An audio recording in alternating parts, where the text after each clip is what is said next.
And your vantage point may even be better than ours at this point.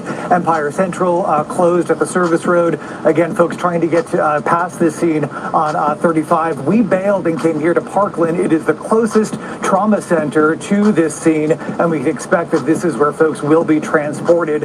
You can hear probably the sirens behind me. Again, tons of police activity out here as folks race to the scene. As I'm sure Sean just reported, we're talking about 3 people shot who were in ICE custody. A male shooter on the rooftop shot himself when approached by law enforcement. As the rain continues to fall here, I can tell you that very much a fluid situation here, and very much expected that these folks will be brought here to Parkland. We can certainly keep you updated on their condition. All right, Steve Noviello live there at Parkland. We appreciate that. We also want to check in with David Brown, former police chief in Dallas. He's on the line as well. Former Chief Brown, Sean Rabb mentioned this earlier. I don't know if when you hear this scene or if you've seen any of the coverage here. Sniper in Dallas, man. Does this invoke thoughts in your mind of 7/7? It really does, and thank you guys for having me on. Making sure you can hear me okay. Yes, we do. Yes. Okay, great. Yeah, it really does bring back those kinds of memories, but yeah, you guys are hitting all the right points when you talk about it. It's just such a live situation right now. You really want to eliminate whether there's any other suspects that's part of this attack this morning on the ICE facility, harming 3 people. So that's one of the top priorities for law enforcement right now, to eliminate any possibility that there's others involved. And I feel like we would have heard if they thought there was a second one at this point. I mean, is it, Dallas police is now moving to say, hey, we're doing a media staging area, we're going to be giving a news conference in a little bit. I would think if this was still a possible active, like maybe there was a second suspect, they wouldn't already be moving to try to get us in a spot. Would you agree with that? I would agree with that, but at the same time, this investigation is just starting. So there's a lot of work to do to figure out who this guy is, like you guys been mentioning. Where's his vehicle? Today you got to look at people's social media once you identify who they are to see what kinds of things have they been posting. What's up, y'all? Some clues about the motive. Are these some of the things that Dallas, you can talk about or tell us that are happening behind the scenes that we don't see? It got to do with ICE. 3 people injured. Discussing tactics or anything. The sniper took himself out. What can you tell us about what's happening behind the scenes right now? This is an active situation in Dallas, guys. Behind the scenes, there's a lead agency. So because it's on a federal facility, will the feds take the lead? Will Dallas County take the lead? Or will the Dallas Police Department take the lead? So that's number one, identifying who's the lead, or it could be a collaborative where they all kind of work together, multi-jurisdictional leads. But that's number one, because then that prompts certain types of things and resources available. Of course, at some point, they'll do a press conference or a press statement to make sure the public knows, like you mentioned, by now you would think downtown safe or the area is safe, but you do want a statement at least at this point. So that's likely being prepared and hopefully sent out soon so you guys can get a little bit more information. And finally, the investigation process itself. Even though the suspects apparently killed himself, you still have a full investigation to determine not just motive, but just what happened, why it happened, and what types of things this apparent suspect was planning to do. Was this targeted to these particular individuals that were harmed, or was this kind of a blanket attack? We just don't know a lot at this point. It's just the beginning of the investigation. I'm curious, what do you know about this immigration building? We were told the 3 that were shot were in at the immigration building, guys. Bring people in there that are 3 popped at the immigration building in Dallas, guys. The sniper wound up taking himself out. We waiting on official word, guys. Brought in, it's either a federal facility or a Dallas County facility that's a temporary holding for federal transport to a federal facility. So I just don't know the details. Just waiting for the statement from police or law enforcement or federal law enforcement to determine all that information. I also think it's important to point out this is what you guys train for. This is exactly, and I think with every case we see nationwide, you guys tweak a little bit about your response, or now we're seeing a lot of these shooters on the roof. I'm assuming that that changes your training some. It does. Unfortunately, this is our new normal. It's really a sad statement to make. This is the new normal for our country. And apparently, rooftop shooters are a thing. And Sean mentioned this as well. You know, you just have to really prepare for these suspects taking the high ground, which puts everyone else at a more vulnerable position and makes what normally is the ground level shooting much more complex and difficult to deal with from a law enforcement perspective. Yeah, David, we want to kind of update people if they're just tuning in at the top of the hour here. So stay with us a second. We've got 3 people who were shot. Those people were in ICE custody. We've got a shooting detainee. Or a person that was the shooter who is now dead of a self-inflicted gunshot wound. This happened from a rooftop. This person was acting in the form of a sniper, shooting down at this ICE facility.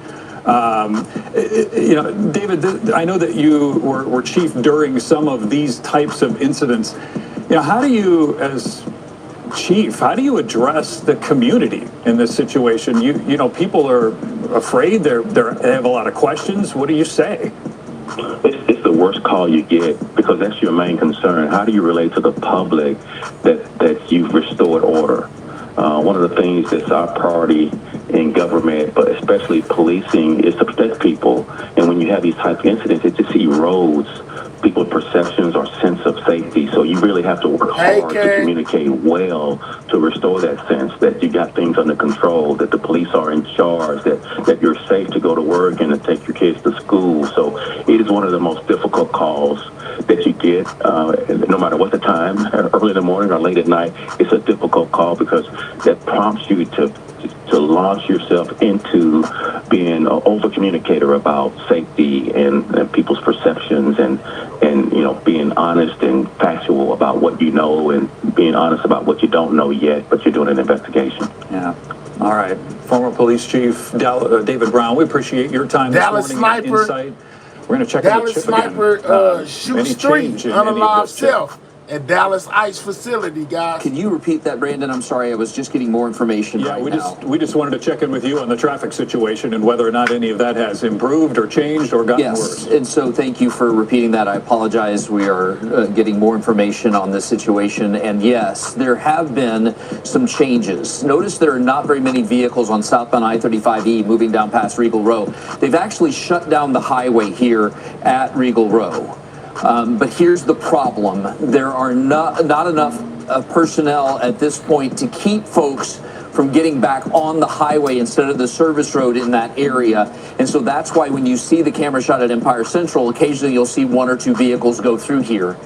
This is just an announcement for everybody. If for some reason you have to utilize I-35 this morning to come down from Farmers Branch, Carrollton, please continue on the That's crazy route that has been set up by TxDOT in this area that will ultimately get you over to 183 instead of doing what these folks are doing in this situation, because it's officially now become a crime scene investigation in this area. And not only that, on the northbound side of I-35E, they have decided to shut everything down. Continue to double tap that screen, guys. Get the lights up. But now they've actually closed it off back here at Inwood Road. And they've got a multi-mile backup all the way back through there. And you can see that the roadways are wet as well. This is more information that is coming out right now, more details that is official.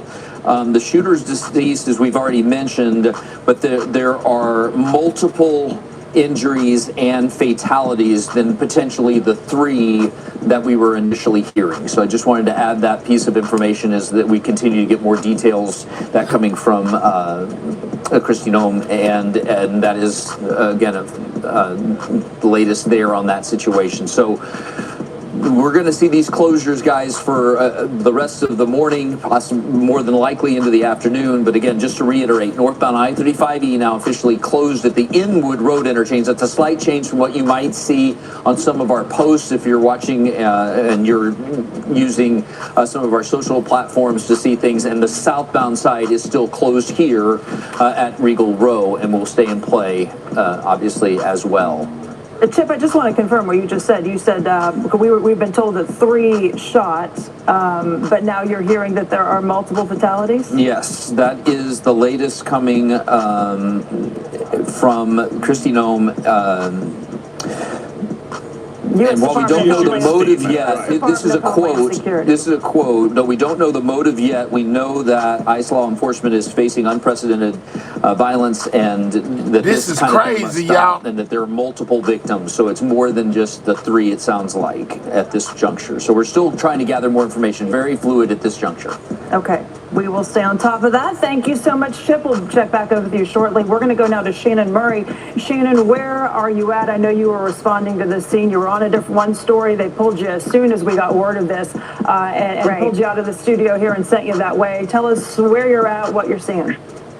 Well, and really, Lauren, we have been just trying to get anywhere close to the scene that we can. We are on a side street right now. Of course, we took 35. Traffic there was horrible. We're right now on Irving Boulevard, just trying to get around it to get over to the media staging area.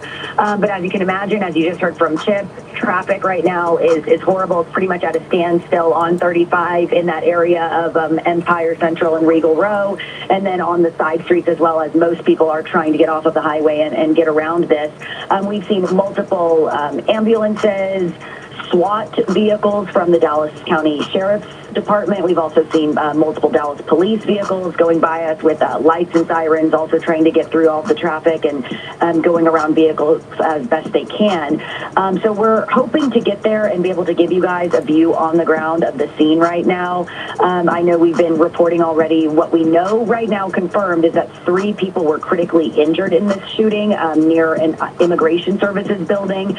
You know, sources confirming to us that this was a sniper on a roof. We don't know exactly on the roof, guys. This person was on, and when agents were approaching him, he shot himself and died from that injury. So the threat appears to be over, but we are still working to confirm information. As Chip mentioned, we know there is a heavy police presence in this area, and of course traffic. And then on top of that, Lauren, Brandon, it is pouring rain in this area right now. So you can imagine that is only adding to the traffic and the congestion here.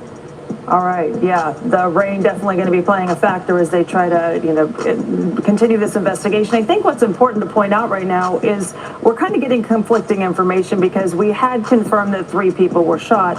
Well, now we're hearing from Homeland Security Secretary Kristi Noem, who just addressed it, and she is saying that there are multiple injuries and fatalities. So that's the first time we are hearing the word fatalities with this incident. I know. So some people Dallas are unalive, guys. They put out an alert. They're calling the media to one certain area where they're going to have a news conference. So we're still waiting really on confirmation from police about everything that's going on at this time. Shannon, you mentioned that you couldn't even get to that area, like where this is happening. Is it they just basically just kind of direct you off, or what are people encountering when they get around here? So there was no one directing us off of the highway, off of 35, but the general consensus, I think, from all drivers was, just everyone trying to get off of the highway because it's not moving. So many people just trying to find an alternative route, trying to get around this, taking the exit on the frontage road there, trying to get around near kind of Children's Medical Center in that area. So a lot of traffic there, people just trying to turn around and take different side streets. Right now, I'll tell you, we are on North Westmoreland Road, kind of approaching 35 again. This is crazy, trying guys. to get back into that area again, to get to that media staging area where we've been told to go. Has shot 3 people. Also, just in traffic Dallas, is guys, at at an ICE facility. Not moving. So he unalived himself when approached by police. That's all we know so far. There are fatalities reported, guys. All yes, right, this thank is you, Dallas, Shannon. Texas. Stay with us as we continue to follow this coverage again. We first were being told that 3 people were shot, that these were detainees at this ICE immigration facility. We are now hearing from the federal government, from Kristi Noem, the Homeland Security Secretary, that there are multiple injuries and fatalities. That has not been confirmed by yet our local law enforcement, but we are waiting for a news conference on that. The shooter, we were told, was shooting with a rifle from the top of a, this is a statement you see here from the U.S. Secretary Kristi Noem. But we are hearing that the shooter was deceased, as you can see right there, a self-inflicted gunshot wound. Apparently that happened as law enforcement was closing in on him. Right, yeah. Kristi Noem's statement, there was a shooting this morning at the Dallas Ice Field office. Details are still emerging, but we can confirm there were multiple injuries. This is crazy, guys. The shooter is deceased by a self-inflicted gunshot wound. While we don't know the motive yet, we know that our ICE law enforcement is facing unprecedented violence against them. It must stop. Please pray for their victims and their families. We want to get back to Chip because you said something earlier that they had been diverting traffic. They are, and you know, the activity, the center of everything that's happening, the facility that Scott was speaking about is just about a block that way. It is walking distance from where we are, but we are not allowed to go any closer. I will mention that in the last few minutes, her feed went out. An update to us. They didn't say exactly when, but soon, and they were just notifying those of us who are here that they will be coming up and doing some sort of press conference, probably catching us up to speed on some of. I don't know what's going on. I'm going to step out of the way so that you can see still just the huge presence that continues to be here on the service road of Stebbins Freeway. I don't know if you can see the exit there, but this is leading up to the Mockingbird Lane and the Dallas Love Field exit off of 35, heading south towards downtown Dallas. This entire stretch of road here, certainly from Regal Row, even further back, is just blocked off with police activity, with police officers. And then as it gets closer to that facility, you can see it gets thicker. There are much more lights down there. There's much more activity and cars over there. Ambulances that is the everywhere. center, Wow, that is the focus of their investigation. That is where this all took place. I've mentioned seeing numerous officers in different attire. You can see one walking right here with helmet, bulletproof vest, weapons. I mean, they've all come out full force to respond to what has happened here this morning. But again, just to reconfirm what we know so far, 3 people were shot here at this ICE facility in Dallas this morning. That is confirmed by an ICE spokesperson. And the shooter, suspected shooter, is dead from a self-inflicted gunshot wound. So as far as we know of there being any more concerns, we have not heard about that. We're still waiting to get some more information from police, but this has been just a very, very chaotic situation for people who've been trying to head to work this morning. This of course, is when the crazy, storms y'all. rolled through, it hasn't made it easier. So again, we are hoping to learn a little bit more from officers when that press conference unfolds, hopefully just here in a few moments. But it is just something that we're just going to continue to follow out here. Nothing much has changed. If anything, there's been more presence, more law enforcement pulling up to the area the closer we are to this scene. So we'll, of course, keep you updated when Dallas Police comes up and gives us that press conference, hopefully fills in some of the blanks on what happened here this morning. Lauren, Deborah, back to you. Wow, guys. Sniper unalived itself. He has shot 3 people. There are fatalities reported, guys. Okay, crazy. I'm leaving the microphone on. We are now waiting on a press conference.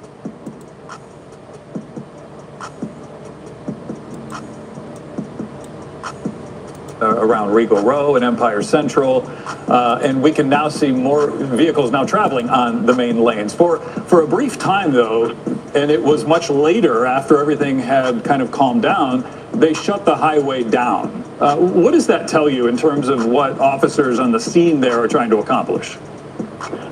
Continue to double tap that screen, guys. Get the lights up. SWAT vehicle on the scene is leaving now. Where you're looking for his car. You're looking for other evidence. Maybe he had a bag where he carried the gun in. So you really want to widen that perimeter, that investigative perimeter, until you can, find those types of pieces of evidence. The fact that they widen it is it's basically policing one-on-one. So you really want to cast a wide net and then narrow it as you start eliminating pieces of evidence because you found them or you have some other injured at reason to know that it's a not Dallas in a wider ICE area, facility, that it's, guys. really a smaller, There are perimeter. fatalities I have a reported. question, The and without sniper getting into too much detail, I don't want to get any basically too took graphic. himself How do they out, guys. decide when a gunman has a self-inflicted gunshot wound, whether they're going to transport him to the hospital or not? This is also police protocol, kind of basic policing. You treat even the perpetrators as people you have to protect and get them to, any type of medical facility or get them treatment. You put a tourniquet on, even though they may have done such a heinous crime, you still are trying to preserve their life. It applies to all. So the fact that law enforcement didn't discharge their weapon, because I didn't hear reports of that, it kind of eliminates, any other person's doing it and that he self-inflicted, and you can kind of see the evidence of it. Although with a rifle, probably not likely. Likely with a handgun would be my suspicion. It's much more difficult, although not impossible, to self-inflict a gunshot wound to yourself with a rifle, but it's possible, likely a handgun. And how difficult is it with these rifles to police them? I mean, with a handgun. This is crazy, guys. Expert knowledge. We don't have a lot of expert knowledge As on people guns. With a handgun, continue could I to shoot someone from a roof from far up, or do I buck need a against rifle? ICE, guys? A rifle People are taking matters into their own hands. Handgun is for, shorter distances. It's much more difficult. I would say almost impossible to fire from a rooftop. It's crazy, y'all. This happened at an ICE facility in Dallas. Sniper basically shot 3 people, guys. Shout out to Keisha Michelle. Thank you. Which is, you magnify the target. It could be just the sights on Proud the of you, rifle, man. or those little Thanks for nods keeping us on the rifle informed. for Thank you layman. for that 10, Keisha. Already, I'm on it. Would be my best guess now. So that's why we're seeing rifles being used in these cases. Right. It makes for, if people hunt, makes up for even the, novice can be accurate with a scope rifle at a rooftop elevated position down to a target. Let's get the likes up, guys. Click those 3 dots, hit that thumbs up. Subscribe to the channel if you're new. A leader in law enforcement addressing the community after something like this. As we're looking at this scene, we see these officers all lined up on the access road as seemingly in the order in which they've responded to this scene. For a law enforcement officer, when you hear there was an active shooter in Dallas, Troll. You're dispatched to go to the scene.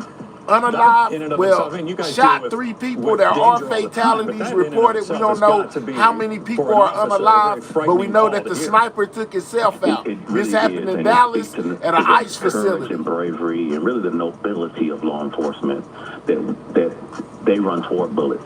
They run toward danger, not because they don't have fear, it's that they overcome their fear with courage and bravery. Thank you, so Flip I Mode. just want to highlight that these officers are human. They have that fear, but they overcome it with their courage. And is it just whatever officer gets on the scene first, or is there like hey, you're the guy that goes in first? Like I know in like some SWAT situations, they have like the guys that go in first. When there's a call out like this, is it just whoever's closest?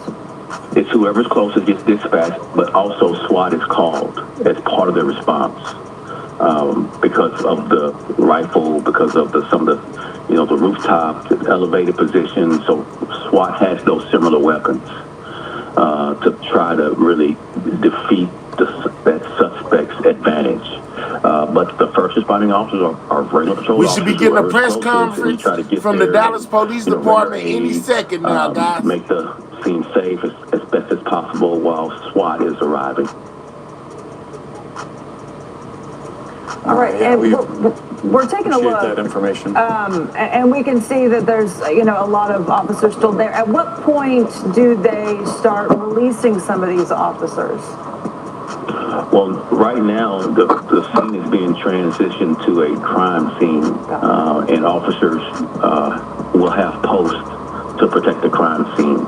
So you'll still shout have out to Well Informed for that 10. Thank you. There, on into the morning, into the early afternoon, that will start to grab your coffee, Mayor. Are you going to be with us for a while this morning? Well, at least until they do this press conference, I'm going to try my best. To collect photographs. Y'all get the likes up, guys. Click those three dots, hit that thumbs up. Subscribe to the channel if you're new. Motive was is really 3 people shot by a sniper in Dallas at an ICE facility. The sniper wound up taking himself out when he was approached by the police, guys. There are fatalities reported. We don't know how many people were unalive. You've got 3 main hospitals to the east. You've got an airport. You got Love Field to the east. So that's right. There's no way that Dallas police is going to have the staff or the resources to go to each of these places, because I imagine somebody's going to have to go or be dispatched out to Parkland, to UT Southwestern, to Children's Medical, to Love Field. Make sure you're subscribing to the channel if you are new, guys. As soon as they're able, you want to try to get from them firsthand what happened. What did you see? What kind of things were happening as it happens. That's the best evidence from eyewitnesses. And again, there's a team of investigators headed to this guy's house to try to figure out where does he live, who does he live with, interview all those folks. Yeah, as you can see, law officials have the road blocked off, guys. They have the road blocked off. They're trying to talking to this morning. Isolate the Who did he scene. text this morning? What kind of social media post did he make? So this is the very beginning. There's a lot of work to do and a lot of collaboration with various law enforcement agencies. We're expecting a press conference any second. And seemingly you would think that there would be also some witnesses calling 3 shot that were driving by. This is by a sniper busy time in Dallas at an ICE facility. To recap here, which the gunman wound up taking himself out. There is reports of fatalities. We just don't know how many. Being detained. ICE detainees there at that ICE facility. The shooter or sniper was on the top of a roof of a nearby building. We just got an update from police. They got an just update posted that this call went out at 6:40 this morning. It was a preliminary investigation determined that a suspect opened fire in the government building from an adjacent building. 2 people transported to the hospital with gunshot wounds. 1 victim died at the scene. The suspect is deceased, and they'll be holding a media briefing. Oh, wow. But that was the official 2 people were rushed to the hospital. One of the people that was shot passed away, and the gunman took himself out. What can you tell us from where you are?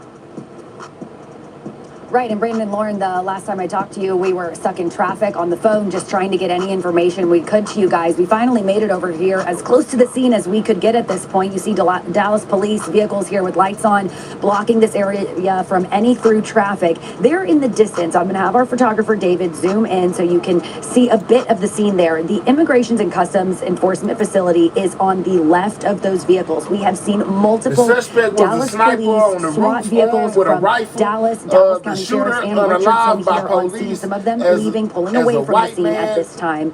But we are on the other side of where 35 is. So further to the left, you would have the frontage road and 35, and then the Immigration and Customs Enforcement facility is right there on the side. You just heard Lauren giving the update from Dallas Police that we are hearing there have been multiple people injured, at least 1 fatality. We are also told that as agents were approaching that sniper, that shooter who was on a roof somewhere, he shot himself in the head. He was on top of an adjacent building from the government building. So that means he was on a building next to the ICE facility, guys.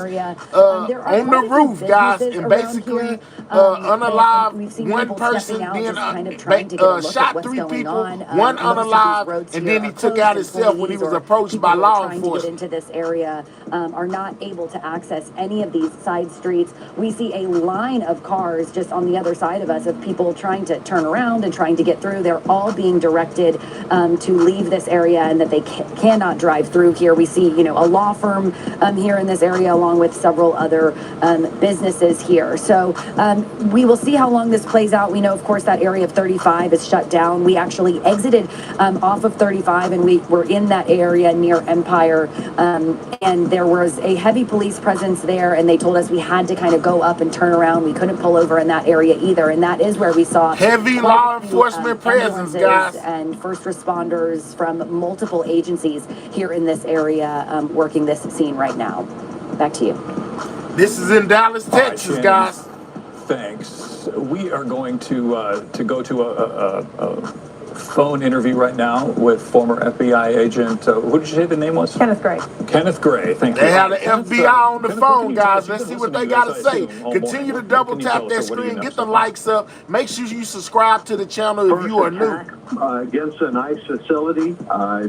Back during the summertime, there was an attack on the Prairie Land Detention Facility in Alvarado, Texas.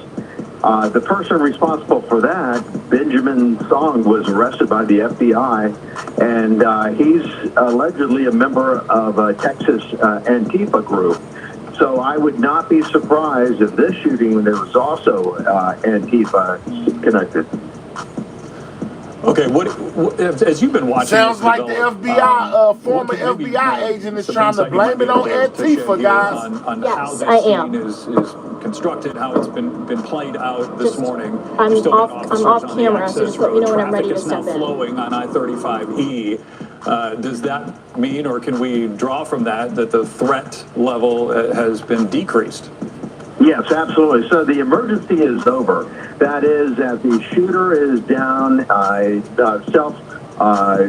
neutralized, committed suicide when officers approach. So the threat is greatly diminished. Now it transitions over to a crime scene. There'll be a collection of any type of rounds found in the area. There'll be a collection of the weapon. The shooter himself will, the body will be taken possession of by the coroner's office.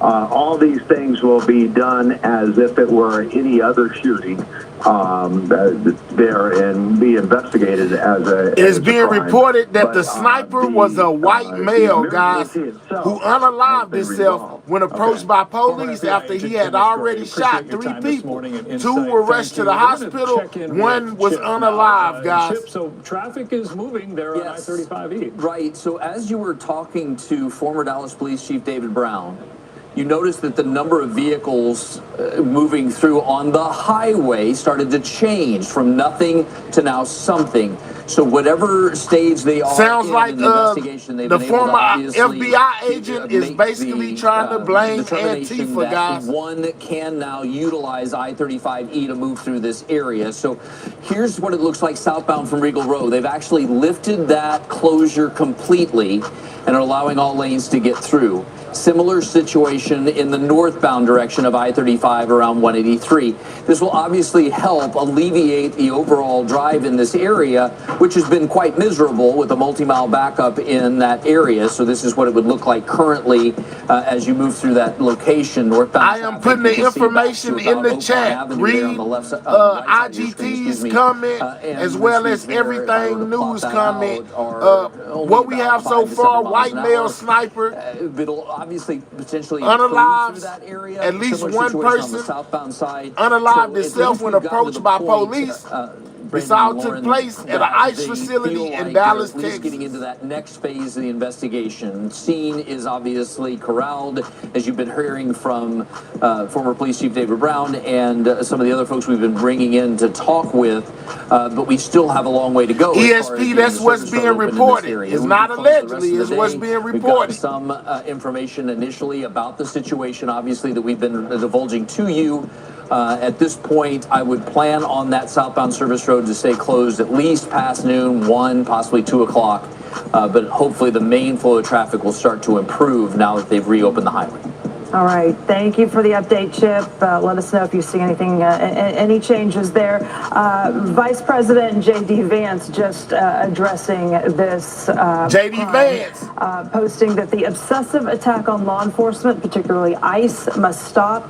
I'm praying for everyone hurt in this attack and for their families. So the Vice President of the U.S., J.D. Vance, speaking out about this incident in Dallas as well. We checked in earlier with Sean Rabb, who was giving us some updates on some of the police contacts that he has been talking with this morning. Sean, you join us again. What do you know? What can you tell us? Well, I think we don't know this for certain yet, but I think that the injured, those people who have been shot, are, as our sources on the ground there have been saying, detainees and perhaps not the federal agents themselves, because I think what we would have heard from Kristi Noem or the acting ICE director in a tweet or anywhere else would have been so much more intense than what we've heard now. Not to diminish what they're saying at all, but we don't at this moment believe any agents were shot, although that's how the call came out around 6:40 or 45.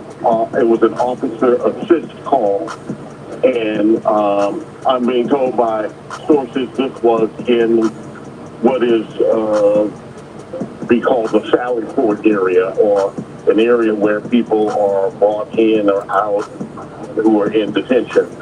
And so that's what I'm being told this happened, from shooting from one building rooftop to the next.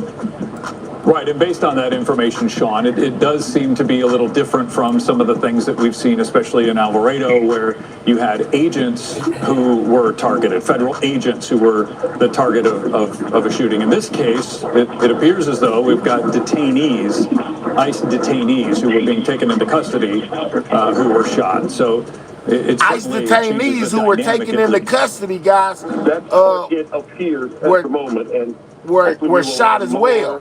Once we know who this person is, this man or woman, this person, the shooter, it happened at 6 this morning, but this is live coverage of what's going on right now. Another treasure trove of information that might end at a motive or reason behind this. We'll never hear it from this person's mouth because they're taking their own life. But yes, you're right, Brandon. J.D. Vance has came out and spoke on it and basically said the attacks against ICE need to stop, guys. Multiple radios and cell phones, they had weapons, and that it was an ambush. This, in that regard, in that context, this is different. It is one person.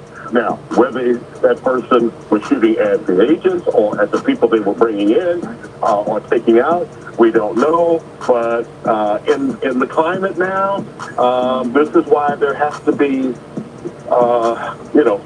you have to always. It was an attack against ICE to the people that's asking, why did this happen? It's literally impossible to think about every place something could happen. Why do you think they're attacking ICE? This vulnerability in society.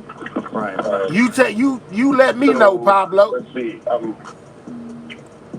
All right, I'm just getting a text in. Someone is confirming to me, another source, no agents or officers were struck. Okay. No ICE agents were struck. Only the detainees. That he was saying it was an attack on law enforcement. Well, Kristi The Noem sniper was shooting from an adjacent building from the federal building, guys. Basically, shooting 3 confirmation on was that these were ICE detainees, these were people 2 of which was rushed to the hospital, 1 unalived, and the sniper took himself out. That's all we know so far. Yeah, a lot to sort out, because if they were in ICE custody and ICE agents were standing around them or with them, then this took place in Dallas, Texas. Right. It's still on an ICE facility. Right. All right, Sean, we appreciate it.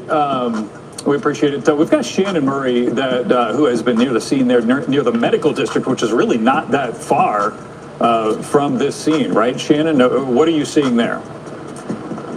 Right. So if you look here behind us, you see a Dallas police vehicle with the lights on. And then in the distance, if you zoom in, I'll have my photographer push in a little bit. That right there is the main area where this scene is taking place right now, where you see a heavy law enforcement presence just to the left of where that first car is there with the flashing lights. That's going to be the ICE detainment facility there, the Immigration and Customs Enforcement building right there to the left, and then on the other side of that would be the frontage road and I-35. So that kind of gives you an idea of where we are. Of course, all of these roads in this area are blocked off right now. There is a lot of traffic here as people are trying to get into this area here near the medical district where there are a lot of offices and businesses, people just trying to pass through to get to where they need to go. Everyone, of course, being turned around at this point, not allowed into this area because they have it completely locked down. And the highway as well in this area is shut down. It is closed. We saw police there blocking those entrances and in the intersections there at Empire and 35, right off of Stemmons Freeway there, trying to keep anyone from going into this area. Of course, as you all have mentioned, Lauren and Brandon, the information right now, very fluid. I'm listening to Sean Rabb along with you guys, getting those updates from him as he is communicating with his sources who are here on the scene. So, you know, what we're knowing from Dallas police directly is that this happened around 6:40 this morning. There was an assist officer call here. This is the 8100 block of North Stemmons Freeway, again, right there by, you know, Regal Row and Empire, in between that area at the ICE facility here, right off the frontage road. You know, this investigation showing that there was a suspect and a shooter who opened fire on this government building here. They say that he was at an adjacent building, so it does not appear that he was on the roof of the ICE facility itself, which I know earlier we were kind of questioning. We just weren't sure where that sniper was, where the shooter was at that time. We now know he was on an adjacent rooftop at a different building when he started firing and shot 3 people, and then shot and killed himself as well when those agents were approaching. So again, we are still working to learn more. I know we have a crew over at Parkland Hospital where those if you're wondering what's going on, read IGT's comments. She is keeping y'all posted with up-to-date and so Lauren and Brandon, of course, like I said, news or information as it comes in. Police are expected to give an update at some point this morning, but we have not been given an exact time on when that will be happening. All right, Shannon, we appreciate it. Thank you so much. We're going to check in with Chip again, and you've just been kind of monitoring this all morning as in terms of the traffic impacts. Most certainly, and just to reiterate, obviously we have restricted access still moving through the area where the incident took place, which is the huge exclamation point, but I did just want to give a quick lay of the land for everybody to be able to take a quick glance if you're needing to go ahead and move to your place of work. There has been an incident that's happened with a disabled vehicle in the backup of the issue on I-35E northbound, but that just blends in with the bumper-to-bumper traffic as one moves up towards the 183 split in that northbound direction. The detour and closure of the main lanes was in place for about 20-25 minutes or so, and then they were able to reopen the roadway. Heavy police presence, guys. A little bit more than that. You can see on the southbound side, thank you, Miss Amazing, as we bring the shot up at Empire Central again, that all lanes are now open as well. That too opened up at about that same time. So another thing to note in the last few minutes is how the number of emergency personnel along the southbound I-35E service road has dissipated significantly. This is live coverage, guys. Indicator that we are well now into the second phase of this situation. You heard from former Dallas Police Chief David Brown about how there's going to be a complex investigation involved in this situation, and there are going to be several different layers. Appreciate you, Holla P. Thanks for the gifts, guys. To wrap up that investigation. So we expect that southbound service road to stay closed for an extended period of time.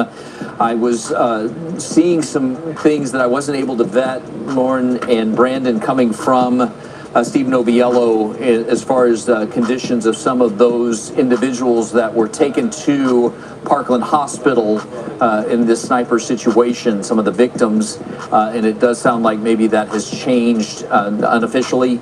And that it's now potentially 2 dead in that situation and 1 in critical condition. Oh my goodness! So 2 of the shot people have passed away. 1 is still fighting for life, guys. Assume it would be Parkland Hospital. That is our major level. They were taken to Parkland Hospital in Dallas. 2 people taken to the hospital with gunshot wounds.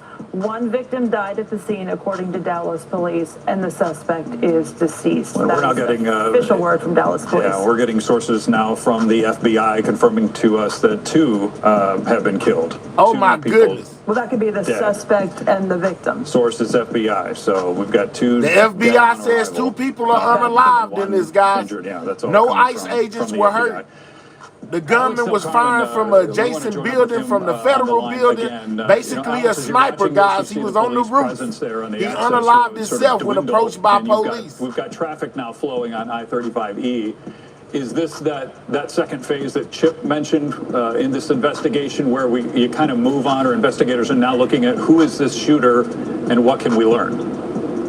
That's exactly right. So what's happening right now is you've got the FBI now on the scene. They're gathering all the evidence, all the information, but it's pretty safe to say that the FBI is on the scene, guys. Therefore, there is no immediate threat to the area anymore. But at the same time, the investigation phase has kicked in. There were 3 ICE detainees. There were the people that were shot were ICE detainees.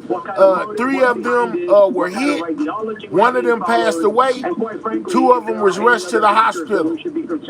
Sean,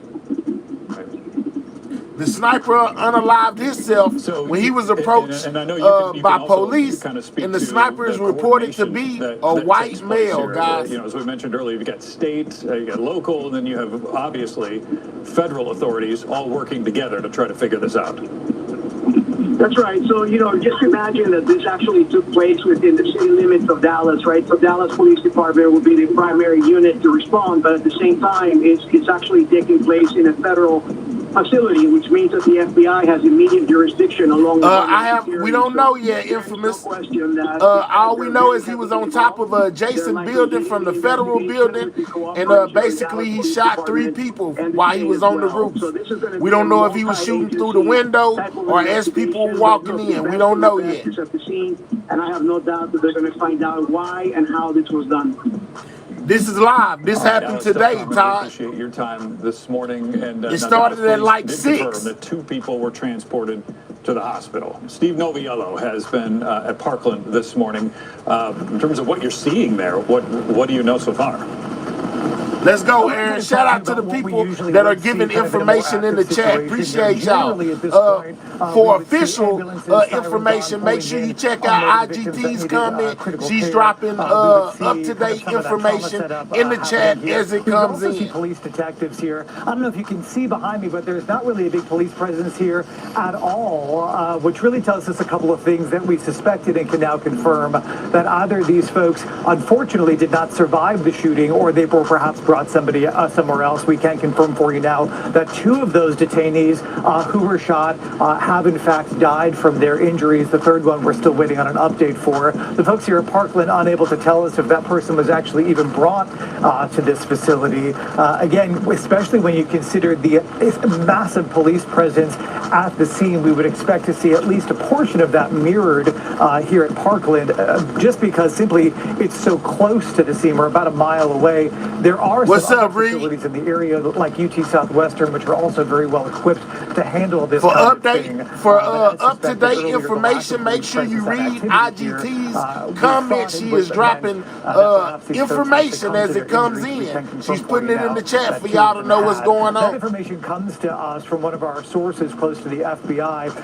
A lot of folks asking us, when we look at numbers like that of victim fatalities, are they including the shooter, who we were able to confirm earlier today died from a self-inflicted gunshot wound as law enforcement approached him on that nearby rooftop? We are told that when they consider victim count, they do not include the person. A former FBI agent said that he believes that this is an act that was committed by Antifa, guys, allegedly. Will be addressing this at a news conference at 9 o'clock, so in about 8 minutes or so. The sniper was reported to be a white male, guys, who unalived himself when approached by the authorities. People that are coming and going from a hospital. Have you been able to talk to anybody or gather maybe a mood from the employees or people coming in and out?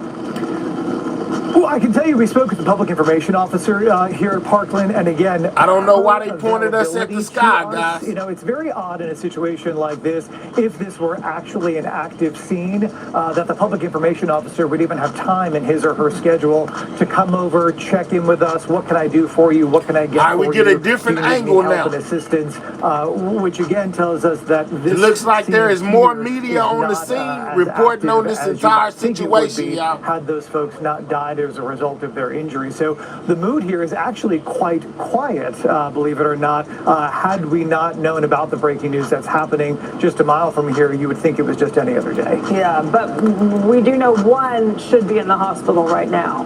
Correct. That's what your yes. source Whether is or not telling that's this hospital, we can't confirm Right. for you yet. Okay. Okay. All right. Let us know if you get an update. We appreciate it, Steve. You bet. All right, we turn back to Chip Wagner. Chip, you know, you were pointing out for a lot of people. We're switching things there. Oh, sorry. You were pointing out the traffic is moving there. This has been, for those that don't know this area, I think this is good to point out. So the area where this building is kind of where we're seeing that clump of officers in the middle there. Right in this area here, Right. behind this taller building, would be the ICE area. And then the idea is, and unfortunately the 35E Empire Central icon there is what's blocking off where that apartment complex would be, and where we thought that potentially the situation started at around 6:40 this morning, shooting this way in that northbound direction. So that's kind of a look at the lay of the land through that area currently. They've obviously gotten this situation into a smaller, more compact area as far as the investigation is concerned. So now we'll just focus. It's looking in like they're getting ready to area set that you're up looking at a press currently. conference, guy. A And press conference. at this point, while we wait for the Dallas Police to start the press conference here at the top of the hour, what we're looking at currently in this area is the fact that the service road is obviously closed, moving down past Regal Row and Empire Central, but the main lanes are now open, so that's allowed the traffic to improve somewhat in this area in the southbound direction. It's about to be a live press conference, the guys. Northwest Highway interchange. Now, even with that noted, because of all the activity and everybody in this area presumably knowing about the activity, it causes folks to take a gander as they pass by. So the average speed isn't going to improve any. It's only going about 10 miles an hour in about a 5-mile stretch on that southbound side. And it's somewhat similar on the northbound side, just a touch faster coming up from the I-30 interchange. So at this point, with all the activity there, it's going to stay slow, obviously with the wet roadways everywhere. We've had a number of incidents happen out and about on the highways, but right now, as far as the focal point is concerned of our biggest concerns here on I-35E, that service road will obviously stay closed until the investigation wraps up. And we, again, should have that press conference here in about 5 minutes. All right, so in Chip, about we 5 appreciate minutes, it. guys, I wanna it's gonna check in be right now with it's gonna Peyton be May. live. She is on the phone, and what are you able to tell us, and where are you? Yeah, Brandon, we actually just Make sure you're subscribing to the channel if you're new, guys. Every subscriber counts. So subscribe, guys. This is crazy, y'all. People are most definitely resisting ICE, guys, by any means necessary, it appears. At a Burger King kind of parking lot off of I-35E, you know, just about a few blocks away from the scene. That's where police have media staging, so we're kind of out of the way. But I will say, I mean, there are tons of ATF officers, Dallas police, of course, surrounding this area as well. I could count at least 20, maybe 30 law enforcement vehicles. There's dogs on the ground as well, ATF dogs that are kind of around this to all the people that are asking what happened, refer to IGT's comments in the chat. She is dropping up-to-date information as it comes in about this situation. But as far as I know so far, there were 3 people that were shot. They were all ICE detainees. One of them has passed away, and the gunman who was on top of an adjacent building that shot these people basically unalived himself when he was approached by law enforcement. Information. We have a lot of questions on kind of where the situation and investigation stands. He was reported as a white male, guys. We heard from an FBI agent, former FBI agent, who believes that Antifa was behind this shooting, guys. You know, Lauren, that's a great question. There are law enforcement officials from a ton of different agencies, so I'm wondering if maybe the FBI is on the scene. Have a different component to talk about. Obviously, what's up, certified tech? To that situation first, but there are ATF officers. We don't see as many law enforcement officers from maybe the ICE agency that was, you know, the location of where this all happened. So we're not sure who exactly will be leading the conversation, but there are so many different departments here. Again, dozens and dozens of law enforcement vehicles. So I'm sure that they will kind of have a comprehensive statement of all of them together and hopefully take questions from us. Yeah, and Peyton, you mentioned that there were people standing outside, so it maybe answers my question that I was going to ask you. But, you know, as you pull up to a scene like that, you start looking around, it's kind of easy or somewhat easy to determine the urgency that you see. Oh, yes. Yes, Brandon, that's exactly right. I mean, it is a very urgent situation. You have so many different departments kind of moving people out. I also want to say, as we've been saying all morning, it's been pouring rain. So you have people under awnings waiting to go into businesses. You have people looking around wondering what exactly is going on. We actually have some police kind of moving us around right now, so bear with us as we're being told where to park. Since it is, again, a very packed parking lot at this Burger King sort of location. But again, it is a very active situation here. It's high urgency. I mean, there are so many different officers involved in this, and I know that it is going to be a continuous investigation, at least all morning, afternoon. So it is all hands on deck is really what I could echo from what we're seeing right here. Okay, all right. Of course, we'll bring you that news conference as soon as it happens. Now we turn to Steve Noviello. He's got a press conference is expected any second now, guys. Good morning to you both. We just spoke with the public information officer here at Parkland. They are now referring any inquiries about the medical center to Dallas police, which tells us that either they don't have anything to pass along to us, or perhaps the final victim, who we're told was still in critical condition at last check, has been transported to a different facility. We can tell you originally the thought was that those folks would be brought here, as it's the closest level 1 trauma center to that now active crime scene, which is being investigated. We then were able to confirm that 2 of those detainees that were shot by the sniper have since succumbed to their injuries and have both died.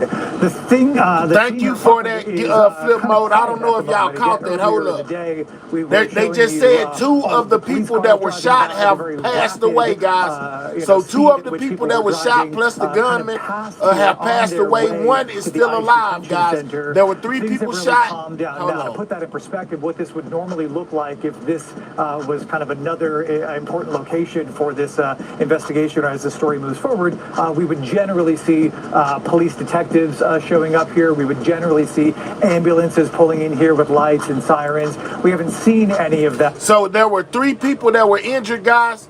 2 of which have now passed away, man. That's what they just said on the other one. 2 people passed away that were shot by this sniper that was on a roof adjacent to the federal building. Man, this is crazy, y'all. 2 people have passed away of the 3 that were shot. The sniper actually took himself out when he was approached by authorities. So it's 2 fatalities. Well, 3 fatalities. 2 of them being people that were shot, and the actual sniper himself. This happened in Dallas, Texas. This is live coverage of what's going on right now. We are expecting a press conference any second now on everything that has happened. It catches all the way up to date, guys. This is crazy, man. But an FBI agent said that he believes that this was an act that was done by Antifa.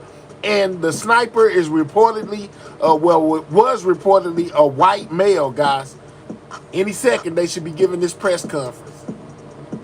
So there's been left. Some notes have been left online, even at ICE agents or at detainees. We'll find that out, hopefully, as this investigation continues to unfold. In that building where that shooting took place is the office of the special agent in charge of the Dallas Division of ICE Customs Enforcement. But also it's where the day-to-day agents operate, who are out in the field doing that work every day and bringing people in and out of that facility. So we'll learn more about that. We'll also learn how the response came. Dallas Police was the lead on this when the call for assist officer came in, and they began to get a lot of response from other agencies, federal agents as well. So I hear from Dallas Police in the news conference, but also hear from the acting head of ICE locally. Thank you for the share. Security, or even FBI, as this thing unfolds today. This will be the first update, and maybe the only update we have on camera from law enforcement today when they hold this news conference. And it is my expectation they will tell us who this person is. They might identify this person. That's my expectation, but they might not. We'll see. But I'm sure by now they know who this person is. Yeah, and Sean, I know that we've been talking about this morning about 3 ICE detainees who were shot. We know that one of them was dead on the scene, and we know that 2 people were dead on the scene, so that may include the shooter. Has that information changed to your knowledge? No, I have not heard any other information regarding that, other than no agents were shot. No agents were wounded at this point. That's all I've heard. But have not heard any other change in those numbers. Either way, it's tragic if these people in custody, standing there waiting to be brought in or out of the building, and someone in a sniper's perch shoots at them and does harm and causes fatality. That is true. That is true. FBI source was talking to Steve Noviello, confirming 2 victims died, and then the suspect. 2 victims have passed away, and the suspect, guys. And Sean, you mentioned that news conference that we're waiting on. We were told it was going to happen, momentarily. They're having to move the location now of the news conference, so it sounds like it's going to be delayed a little bit. So where is it moving to? I'm not sure. I guess they couldn't be at the parking lot that they were, so now they're moving it to a different business, a different location. I think everyone's just trying to get on the same page right now and getting everyone at the same location. Now that traffic is moving, hopefully that will make it a little easier for the media and law enforcement to get everywhere that they need to go. Yeah, I know Shannon has been out there at the scene as well, and we want to check in with Shannon Murray right now. What can you tell us? Yeah, Brandon, Lauren, so when we last talked to you, we were about a mile down the road, pretty far away from the scene. Right after our live report, they started opening up those roads, letting people drive through. Thank you, Flip Mode. Directly behind the ICE facility. We are kind of catty corner on the back side of where that building is. You still see some Dallas police vehicles here blocking this area. They're not letting people into this immediate area behind the scene, behind the facility. But to give you guys some perspective, I know you were just saying that Peyton May was going to that news conference.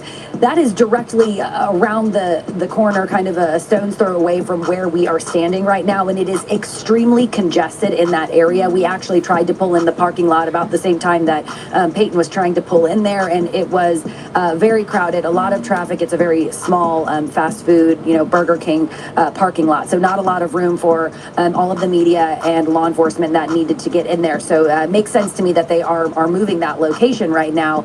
But so we, decided to divide up. Peyton is going to be over there at that news conference, and we'll bring that to you guys as soon as possible. And we're here just around the corner on the other side of the ICE facility, where again we are seeing still a heavy police presence.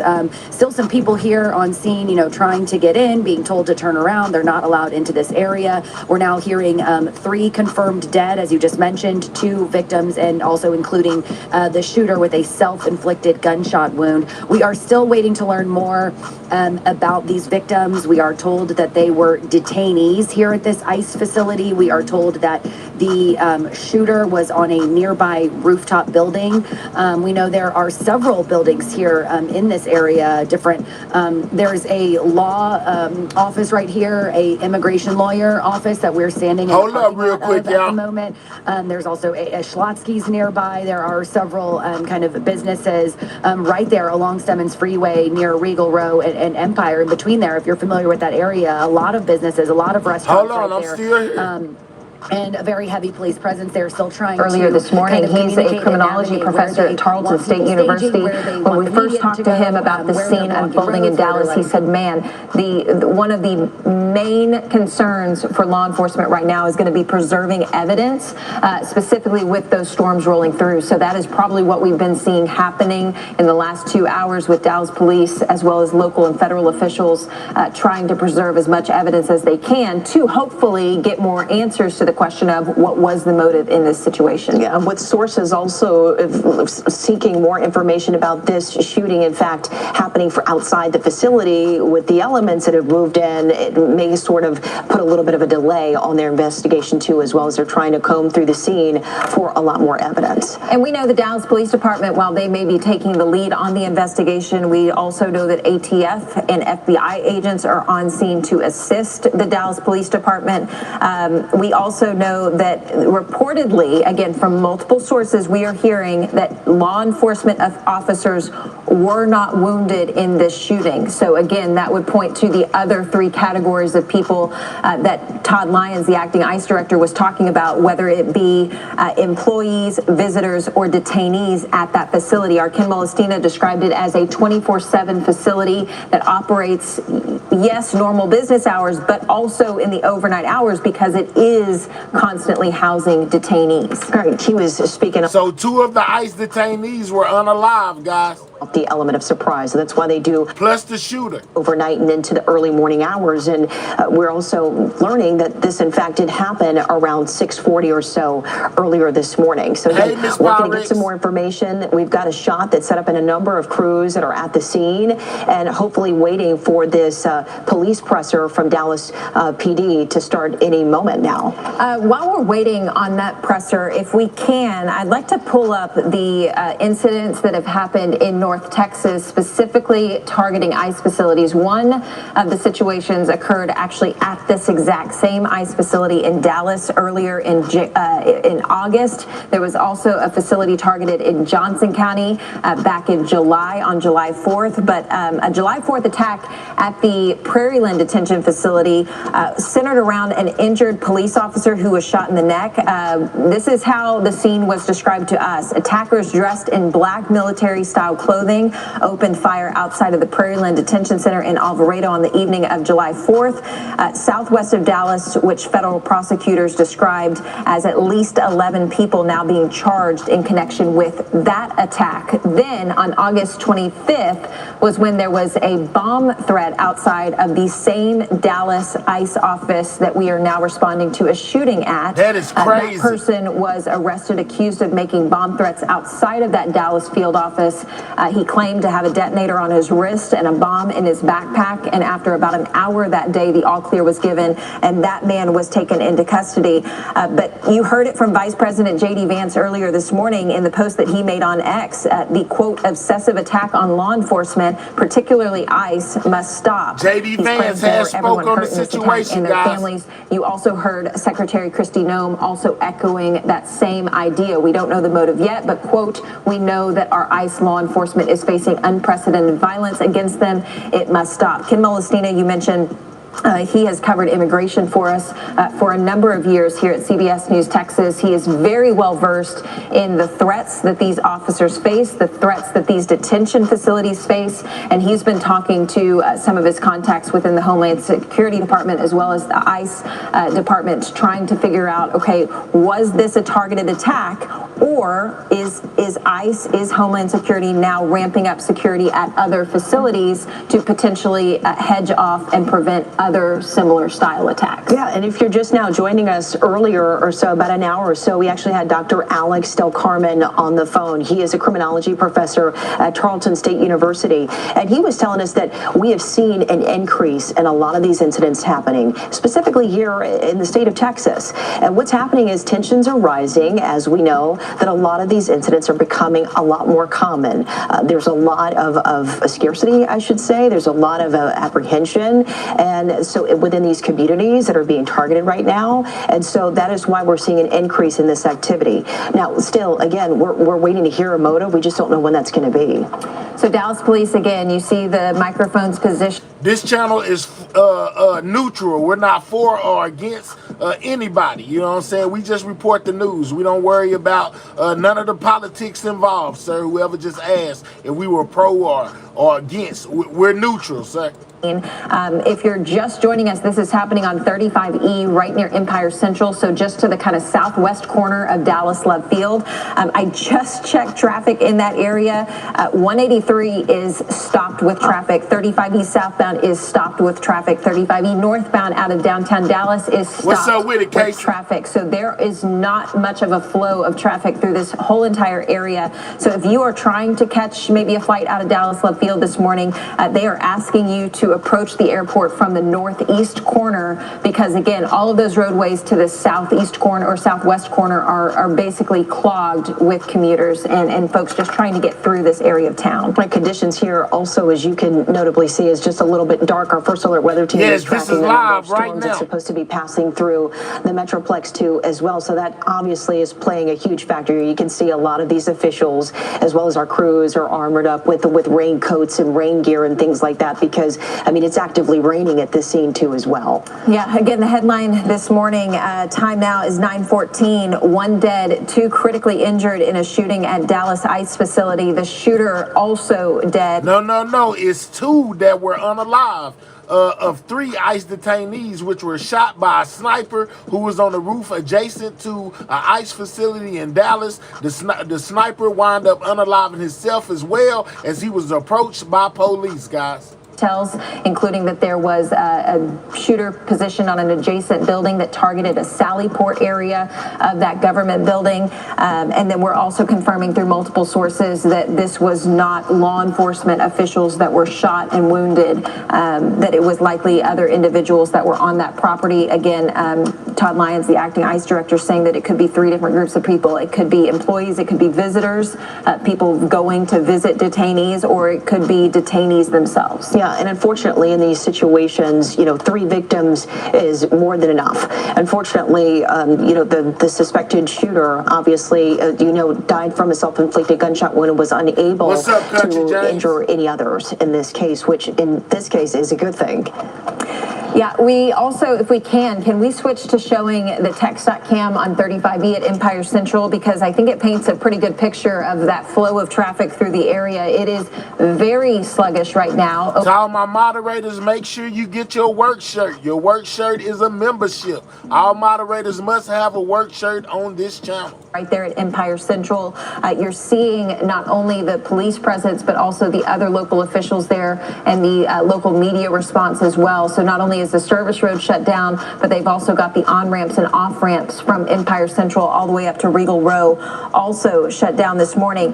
Again, we're hearing from not only DPD this morning on X, but also some local and state officials have been posting in reaction to the shooting at the Dallas ICE facility. I want to pull up the post from Tim O'Hare, who's the Tarrant County judge. Now, this shooting obviously happening in Dallas County, but Tim O'Hare also speaking to kind of the temperature surrounding ICE agents and ICE facilities that Secretary Kristi Noem posted about earlier this morning. He said, quote, "It shouldn't be unexpected with the violent political rhetoric that we see from so-called leaders and the constant bashing of law enforcement. This must stop. Praying for the victims and their families." That is, again, a post from County Judge Tim O'Hare in Tarrant County. He reposted Secretary Kristi Noem's post, who is the Secretary of Homeland Security for the United States. We also heard from ICE Director Todd Lyons. He obviously was speaking to CNN a little bit earlier, and this quote is pretty much what all officials are echoing this morning. His quote, "It's a sad time that we have to worry about violence against law enforcement. We have notably reported on a number of these incidents happening at ICE detention facilities just within the last month or 2. Yeah, by the way, County Judge Clay Jenkins also posted on social this morning saying that, quote, "Please join me in prayer for the injured and their families from this morning's active shooter incident at the ICE facility in Dallas." That's, again, Clay Jenkins, a Dallas County judge, which would be Tim O'Hare's counterpart on the Dallas side. He said, quote, "Violence and terror is never the answer to anything." Again, if you're wondering what's happening on the right-hand side of your screen, that is media staging, getting prepared for the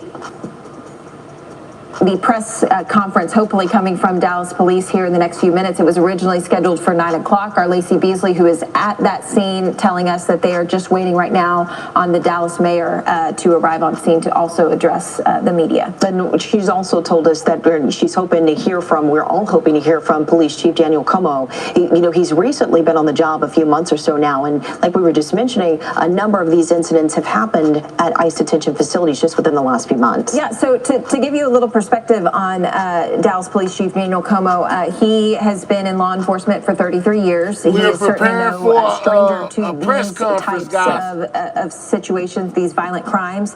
But he is new to the Dallas Police Department, and in fact, he was just sworn in back in April. So this is one of his biggest scenes that he is going to be potentially helping to lead the helm of. His predecessor, we should mention, would be former Dallas Police Chief Eddie Garcia, who just last week or in the last couple of weeks took the helm of the Fort Worth Police Department, which is just on the west side of Dallas. I hear you, Chesmore City, man. I feel you. He says, I'm a first generation American. My father was born in Italy. What's wrong with coming in the right way? That seems to be the whole thing, guy. People coming in the right way. And when they don't and they get found out, we have situations like this. Police Chief Daniel Como's watched just a number of these incidents have in fact taken place. So just to walk you through just a little bit of the history of what has happened here in North Texas. Back on the night of July 4th, the Department of Justice actually says that there was an organized attack against officers. This was at the Prairieland Detention Center in Alvarado. A police officer from Alvarado was shot in the neck and wounded. More than a dozen people have been charged in that investigation. And then on August 25th, a 36-year-old Dallas man was arrested, accused of making bomb threats outside an ICE's Dallas field office. He claimed to have a detonator that was in fact placed on his wrist and a bomb inside of his backpack. After 1 hour on that day, the all clear was eventually given, and the man was taken into police custody. Yeah, so you speak of the Alvarado incident at the Prairieland Detention Facility. Just this week on Monday, we were reporting that 6 women were arraigned on charges related to that Alvarado ICE attack. We're less than 100 subscribers away, y'all, from having 47K. If you're new over here, make sure you subscribe to the channel, man. Every subscriber count. So subscribe, y'all. We need less than 100 of y'all to subscribe, and we'll be at 47K. Shout out to everybody in the building. Texas, as they continue to report on that deadly shooting at an ICE facility in Dallas, Texas. We are expecting a press conference with law enforcement officials to begin in just a few moments. But while we await that press conference, where we're hopefully going to learn more details about what we now understand to be a shooter who is now dead because of a self-inflicted gunshot wound, who has potentially killed one person at this facility and others that might be potentially injured. We're going to get details on that when they get to that podium. But let's bring in CBS News Justice correspondent Scott McFarland, who is monitoring this situation from our D.C. newsroom, and Sam Vinograd, our CBS News national security correspondent, who's also been listening into the reporting being done by CBS Texas, and to add some details and some color on that. So first, Scott, to you. What's interesting to me is that we're already hearing from politicians, from elected officials, from cabinet officials, without really having all the details at hand, suggesting that there's some kind of concerted effort to attack law enforcement officials across this country. Yes, Peaches, that's exactly what it means. But we don't know what the details are. We don't know what the motives of this suspected shooter are, and perhaps we may never know because he's now dead. But what is your take on what we're seeing play out in front of us right now? A lot of what we're hearing from sources is the open-ended question of how could this happen in this location? I mean, these federal buildings, federal offices, have a heavy regimen of protection and security inside and outside. No matter where you are in America, if you're at an immigration and customs enforcement office, you are at a place that has reinforced security. And the Federal Protective Service, which has thousands of officers and contractors nationwide, have a very vibrant presence at buildings like this. They have an operation called Operation Shield, in which they try to be visible outside to deter people from trying to take a shot at one of these complexes. Plus, this building in particular in Dallas has been the subject to menacing before. There was a bomb threat there in late August. The person suspected of it has been detained and held for weeks now, giving an indication of the significance of that case. And it's been the site of protests over the summer amid concerns about allegations of substandard treatment or questionable treatment inside. So this place had a high profile. It already had interest in it from people who would do harm, at least in the one case in August. So I think the open-ended question here, Vlad, is how could it be vulnerable to this with all the federal protection used at federal buildings, especially ones with such a high profile? Yeah, that's a great question. Let's bring in Sam Vinograd, our CBS News national security contributor. You've got some insight into this, Sam. What can you tell us? Well, what I can tell you is that while there is oftentimes a physical security presence at ICE facilities itself, it's important to remember that the secure perimeter only extends so far. And in this case, we are hearing, and we'll wait to hear specific information from Dallas law enforcement, that a sniper was involved. And that means that the secure perimeter obviously didn't extend far enough, nor could it if a sniper was shooting from a long range. And that's why oftentimes the partnerships between federal, state, and local officials on threat collection and threat analysis to try to prevent, detect, and then mitigate, of course, any physical attacks on a facility is important. And what I mean by that, Vlad, is trying to pick up chatter about an individual who might be planning an attack well before that individual actually goes to a physical location. And again, that is a partnership between federal, state, and local officials. It's also important to note that at some of these facilities, as Scott outlined, we have government officials, government law enforcement providing security if it's at a government building.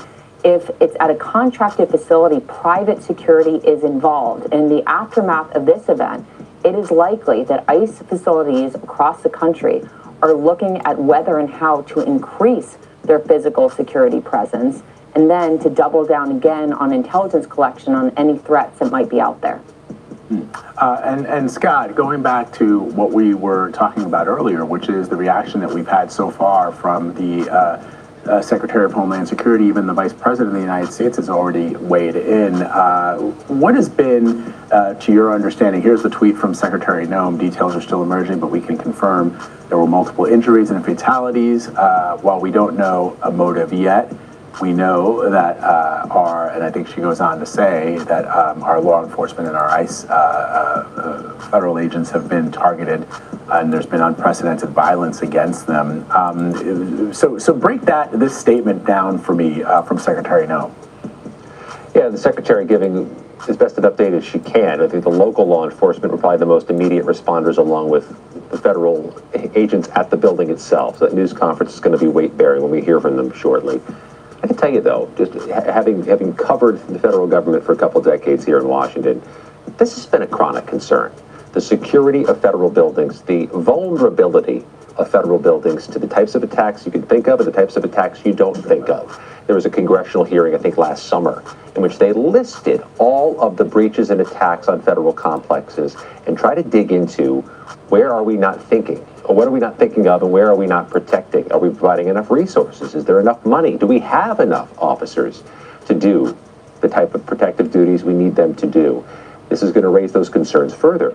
But it's also, it reinforces a pretty important point here, Vlad. The federal government is not just in Washington.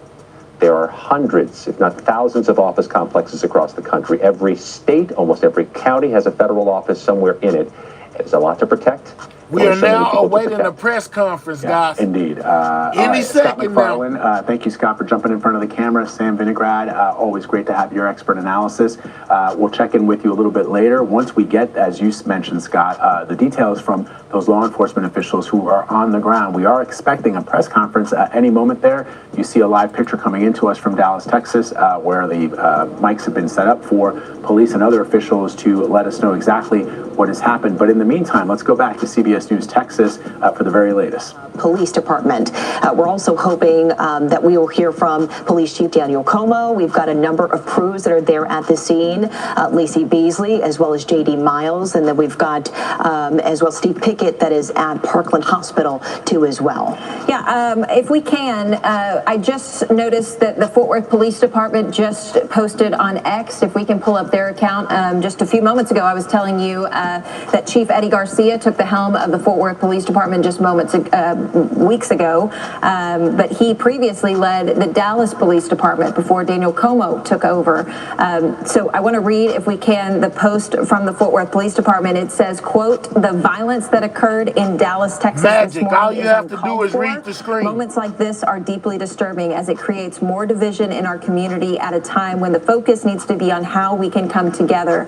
We continue to ask our community that if you see something, say something." That is, again, a post on X from the Fort Worth Police Department just moments ago. And we've heard from officials all morning long, from local, state, on to federal levels, that have pretty much echoed the same sentiment. No ICE agents were hurt.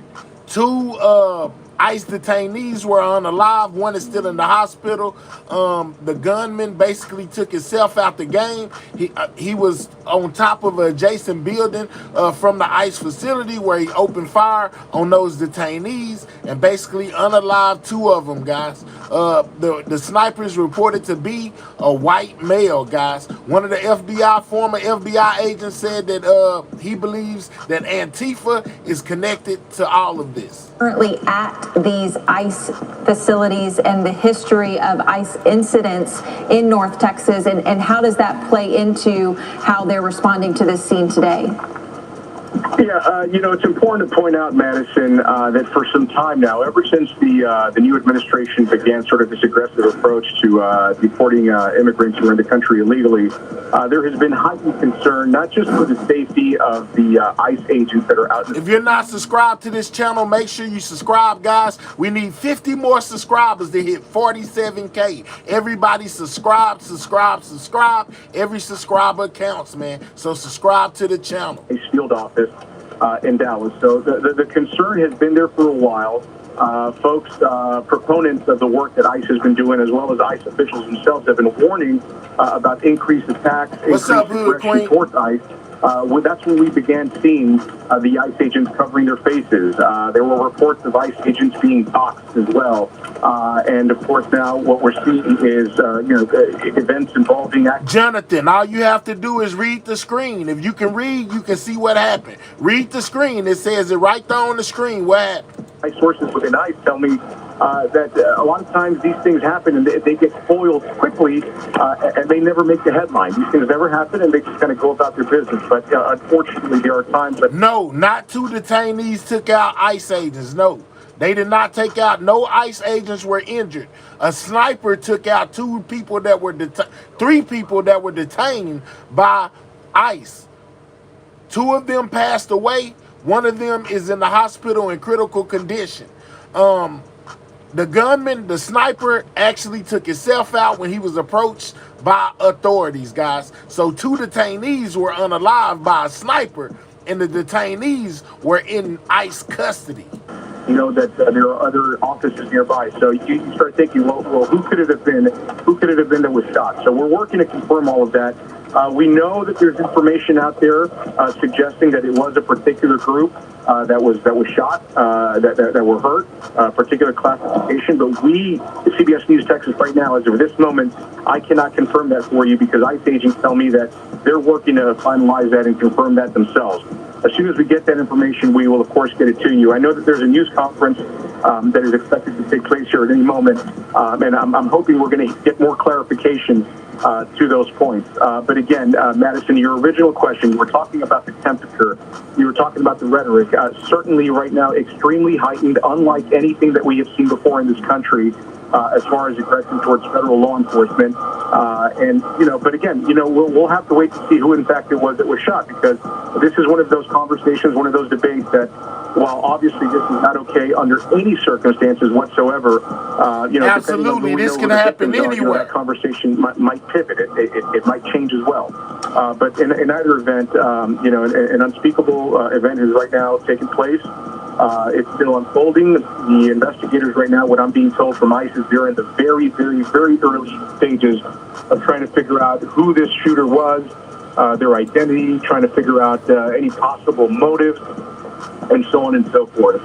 So it's sort of the same playbook that we see in any sort of mass shooting or active shooter event in the minutes and in the early hours that immediately follow it. So clearly we have a lot of the same questions and a lot of the same concerns that many of the folks out in the community have. We're working to get all of those details, but the good news is that we are in contact with law enforcement directly, and we should be getting all that information relatively soon here. And Ken, while I've got you on the phone, I've got one more point of context that I just want to hopefully allow you to provide some color to. Dallas Police Chief Daniel Como, he was just sworn in back in April of this year. Of course, he took over for Chief Eddie Garcia. This is one of the probably biggest scenes that he is going to be at the helm of for the Dallas Police Department so far in his tenure. He's certainly no stranger to law enforcement. We know he has a lengthy career with the DEA and with other law enforcement agencies. But speak to, you have a relationship with these people. You know how the Dallas Police Department works. You've been at these scenes before. What kind of reaction do you expect him to have if he does address media today? So right now, just so you know, especially in these early moments following an event like this is an all-hands-on-deck effort that's taking place right now. Specifically as it pertains to Chief Cuomo, you mentioned his ties to the DEA.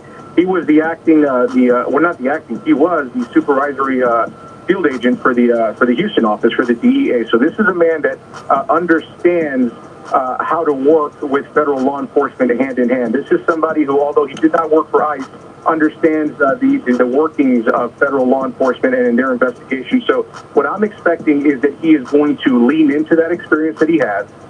He maintains a very good working relationship with all federal partners right now because of his ties and because of his experience with federal law enforcement. So you can expect that Dallas Police will work hand in hand every single step of the way. It should be a seamless approach into this investigation, and that's one of the reasons why we need 25 more subscribers, guys, to hit 47K. 25 more y'all subscribe to the channel, man. Responded to help out. You know, Brandon, in this area right now, this is more of, it seems to be mostly Dallas police. We know that they are kind of taking a lead on this. So I think just in the area that we're at, we're a little further away from where Shannon's at, where they are going to be giving updates, and it's kind of the command center of media briefing, for lack of better terms. It is mostly Dallas police, since they, again, were the first responders in this situation and are taking a lot of the lead on this. Fan, So absolutely. Texas has the unalive penalty. Yes, we do. Multiple levels of law enforcement, as you mentioned, Homeland Security, ATF. Okay. I think also important to point out,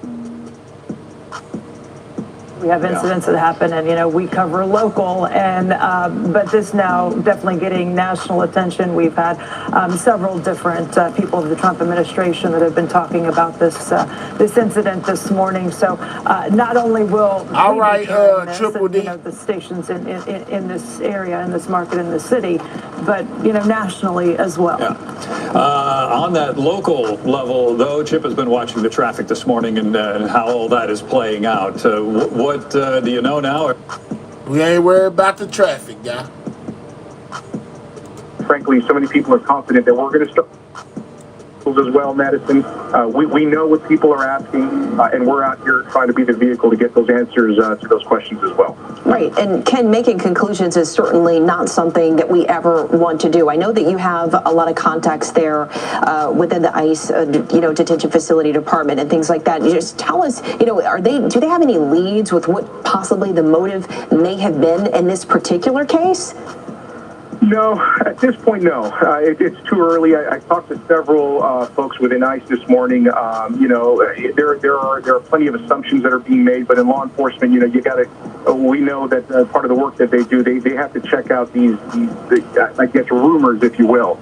And they go one by one. It's sort of a process of elimination that law enforcement goes through, and then they can provide factual details to the best of their knowledge. But right now, it's too soon to start coming up with any sort of factual explanation as to why this happened. Obviously, we don't know the motive yet. We've been speaking about the rhetoric and the climate that we're in right now, some of the tensions and some of the things that people are saying and things that they're standing for. So Tucker, all you have to do is read the screen. It's right there in your face. Let me know if you can read, Tucker. All you got to do is read the screen. It says it right there on your face. What's right in your face? What's going on? Let me know if you can read or not. And we will find out in due time. Earlier we spoke with Dr. Alex Del Carmen. He was a criminology professor at Tarleton State University, and he was kind of walking Madison and I through. What's up, Wayne? Folks, you've been listening to our colleagues at CBS News Texas following that deadly shooting at a Dallas ICE facility. We are awaiting an update from law enforcement officials, and there you could hear the correspondents speaking with the anchors back in the studio about what we're expected to hear, including possible motive of the suspected shooter, who is now dead from a self-inflicted gunshot wound, and any injuries. We know that there has been at least one fatality and perhaps more. We're hoping to get to anybody that's wondering exactly what's going on. Up-to-date information. Read IGT's comments she's putting in the chat. She is most definitely keeping y'all up to date with everything that's being said. But as far as I know, there was a active shooter situation in Dallas at a federal building, an ICE detention center, where a guy got up on the roof of an adjacent building, opened fire on 3 ICE detainees. 2 of them were unalive. 1 is in critical condition, and then when the gunman was approached by authorities, he unalived himself. So there are 3 fatalities in this whole situation. We are now awaiting a press conference from the Dallas PD to fill in the blanks as far as maybe motives, this, that, and the third, who they think was involved in this whole thing, who the gunman could have been, this, that, and the third. That is where we're at right now. To anybody that is wondering what is going on, why we are covering this, I got IGT. She's my reporter over here. She's most definitely putting up-to-date information in the chat. So if you can read, look for IGT's comment, and she most definitely keep you on point with what's going on. It's really hard for a lot of witnesses to figure out where's the shooter, because it's not someone standing right in front of them too. Don't miss this part. It's 6:40, 6:45. We are days away from time change. It's dark still. Okay, at 6:40 now, because of where we are, the autumnal equinox, all that, where we are related to the sun, it's dark. So it was still dark. So this shooter had the cover of darkness in their favor. They perched there, whether it was against the drivers, the vehicles, the passengers. We don't know that part yet, but that's what my guy is telling me. And you talked about this earlier, the vantage point of a rooftop, a sniper. Okay, Miss Tucker, make sure you subscribe to the channel. This is Everything News. We cover everything going on in the news. If you're new here, subscribe to the channel. Frustration with law enforcement when this is happening again from a rooftop. You can't go to every rooftop. Well, you cannot. And look where they are. This is kind of a secure facility here, right? Yeah. One Justice Way on the other side. Yeah. This is kind of a very secure facility, but you at 6:30 in the morning, would you anticipate someone shooting at an unmarked van carrying ICE detainees? Yeah. No. There's no publicity about this, which is why, let me just say this is important, which is why there has to be, especially in the climate we're in now, they have to operate with secrecy and move people at night, move people under cover of darkness, not broadcast when folk are being moved around. For this very reason, we don't know what people are thinking and doing anymore. I don't think a lot of people even knew that facility was there. I mean, it is clearly marked, and you can clearly see all the law offices around. Let's go, Simon. But I think, the majority of people that are driving that road don't even know that's there. And again, this is where the enforcement resource officers. Shout out to everybody that subscribed to the channel. We just hit 47K subscribers, guys. I appreciate each and every one of y'all, man. And I most definitely will continue to bring you the most up-to-date news of things that's in the news. Everything news on Everything News. Shout out to everybody in the building, man. We just hit 47K. Take a deep breath. The threat is over, but the investigation just underway. And because you had people die, these kind of investigations, the length and breadth of them are very expensive, right? I'll be glad when they start this press conference. Out there today, they're going to try to analyze and understand all of this. And again, we do know who this person is. We're not at liberty to say that yet. When they tell us who this person is, they said they know who the person is already on the news. They just can't tell us. They're waiting on the press conference. Whether it was luck in the dark, whether they were randomly shooting at the vehicle or at the building or at ISAC. Already, Casey, we hit 47K, guy. But traffic is flowing again. There were probably 100 squad cars out there. Oh, easily. Yeah. Yes. Yeah, easily. You even mentioned earlier, and Chief Brown even mentioned this, the expansion of this investigation. So was the shooter working with someone else? Was this shooter part of, was there another shooter that had planned something else and then didn't? Or are there other plans? You got to figure all that out, A lot right? of questions here. How did this person get to that location? So where's a car? Where's a truck? Where's an SUV? And they're running plates? It needs to be searched. Yeah. We need to make sure there's nothing left behind. Right. Is I know. it wired Social for media, explosion? I mean, all those kind of things. Exactly. So there's a lot that goes into this. And right now, there are many different agencies working, all right, in concert. Yeah. Dallas Police has the lead because of where it happened. Right. But there are many different agencies working right now in concert. I'm curious, are there social media police now? Like, is there someone who's an Absolutely, Miss expert on Tucker. social media now that, okay, we've got this suspect, now we bring it over to this particular person? Like, is that something now police specialize in the digging on social media? Dallas Police have a couple of young people, okay, I mean young in their 20s, who their whole operation is social media. Yeah. So they are digging deep to see if there's any postings.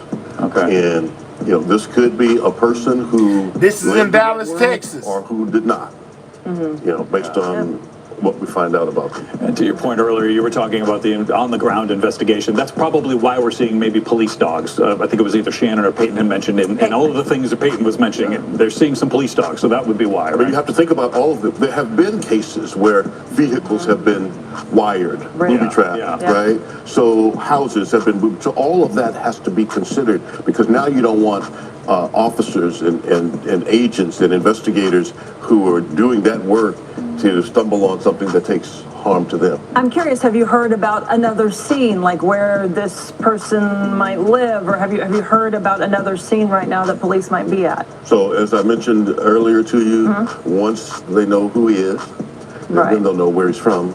And if he's local, there's going to be right, but you're not hearing right now that there's law enforcement that is already there. What's up, Lang?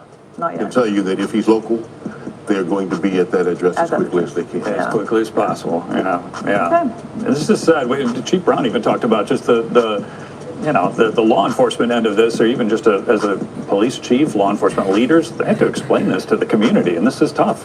Right. And you know, we can admit it or not, but there is some tension in our society. All of us are stressed with these repeated incidents. And yet, here again, we don't know all the motive, who the targets were, but what we know is that people have lost their lives this morning, people are injured this morning, and we don't know if those people were the target.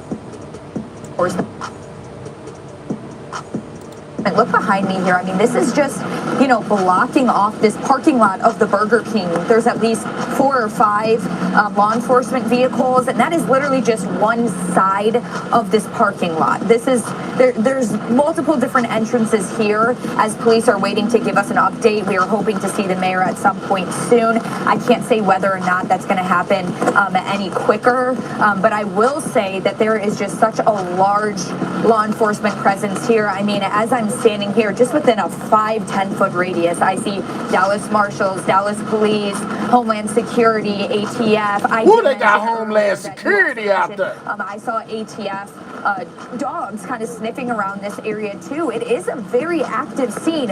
While we are waiting to get an update here, we are also well aware that this is a very active investigation. I mean, they are giving us updates at some point that are probably changing by a minute-by-minute basis, but I will say we did anticipate that we would get something by this point. So those questions really are mounting. We want to know so much more than what we have heard so far about the victims. We have heard that they are ICE detainees. detainees. We have confirmed that, but we have not gotten more information.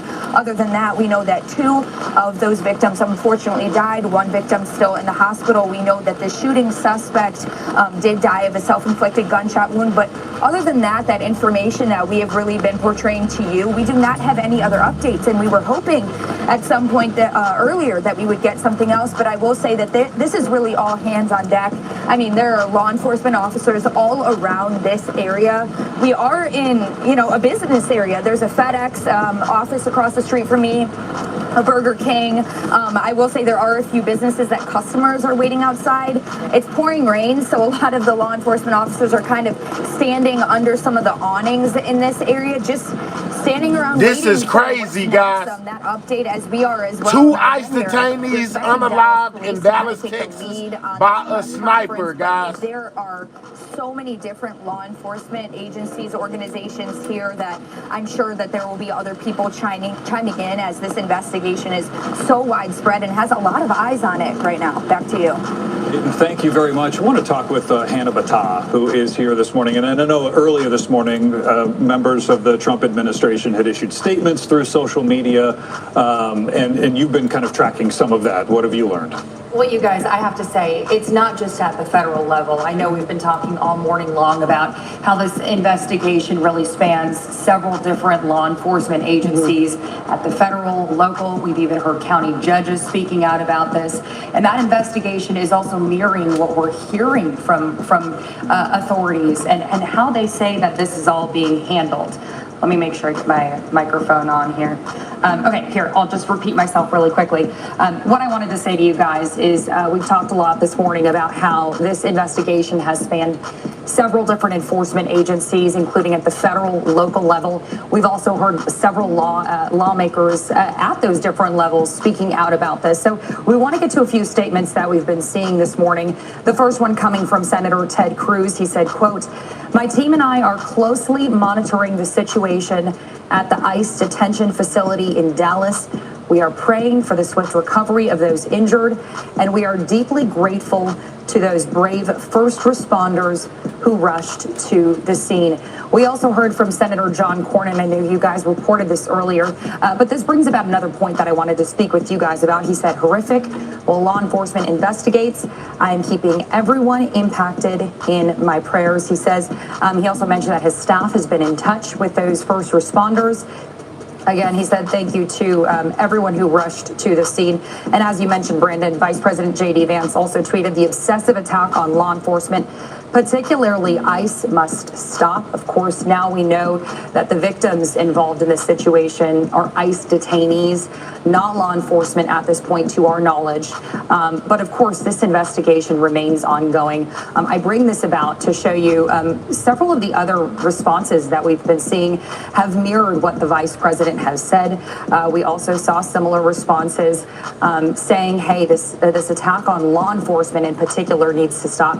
That came from Ken Paxton. This is live. What's going on right now in Dallas, Texas, as well as Tarrant County Judge Tim O'Hara. I think it's important in these times that we remember, this investigation is still in its early moments. It's in its infancy.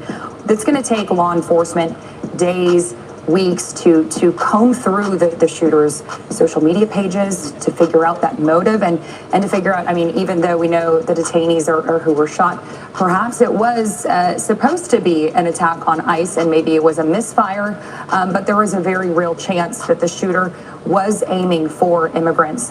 This ICE facility in particular, it handles North Texas, but it also processes detainees from Oklahoma. We know that from the agency's website. So let's go here for some information, guys. The very latest. Welcome to our viewers in the United States and around the world. I'm Pamela Brown. Wolf Blitzer has the morning off, and you're in the Situation Room. Gunmen opened fire at an ICE facility in Dallas, killing at least one person and wounding 2 others. Law enforcement officials tell CNN that at least 2 detainees were shot. According to the deputy director of ICE, no ICE officers were injured and the shooter is deceased. We are told ICE employees, civilians, and immigrant detainees are among those at that facility. We are awaiting a news conference any moment, and of course, we'll bring that to you as soon as it starts. But let's go straight to CNN's Priscilla Alvarez. Priscilla, what is the latest? Well, Pamela, we're still gathering details as to what exactly unfolded here, but we are learning more from the Dallas police, which moments ago said what transpired this morning in a post on X. Let me read some of that to you. They said that they responded at about 6:40 a.m. to an assist officer call at this facility. They went on to say that the preliminary investigation determined that a suspect opened fire at a government building from an adjacent building, and went on to say that 2 people were transported to the hospital with gunshot wounds, as you mentioned, one of whom died at the scene, and that the suspect is deceased. Now, the acting ICE director, Todd Lyons, on our air this morning saying that the suspect was dead from a self-inflicted wound. And what my sources tell me is that at least 2 detainees were shot when this happened. Now, just to give you a little bit of context as to what the facility is, this Dallas ICE facility is generally a place used to process detainees. So they may be arrested by ICE, taken to this facility to be processed, where there are about 3 or 4. Let me give y'all a little update. It is now 2 of the detainees passed away, as well as the sniper, guys. So there's 3 people that unalived in this situation, one of them being the gunman, and 2 ICE detainees. For holding cells. So generally there are a few dozen people at the facility before they are then transferred to a detention center.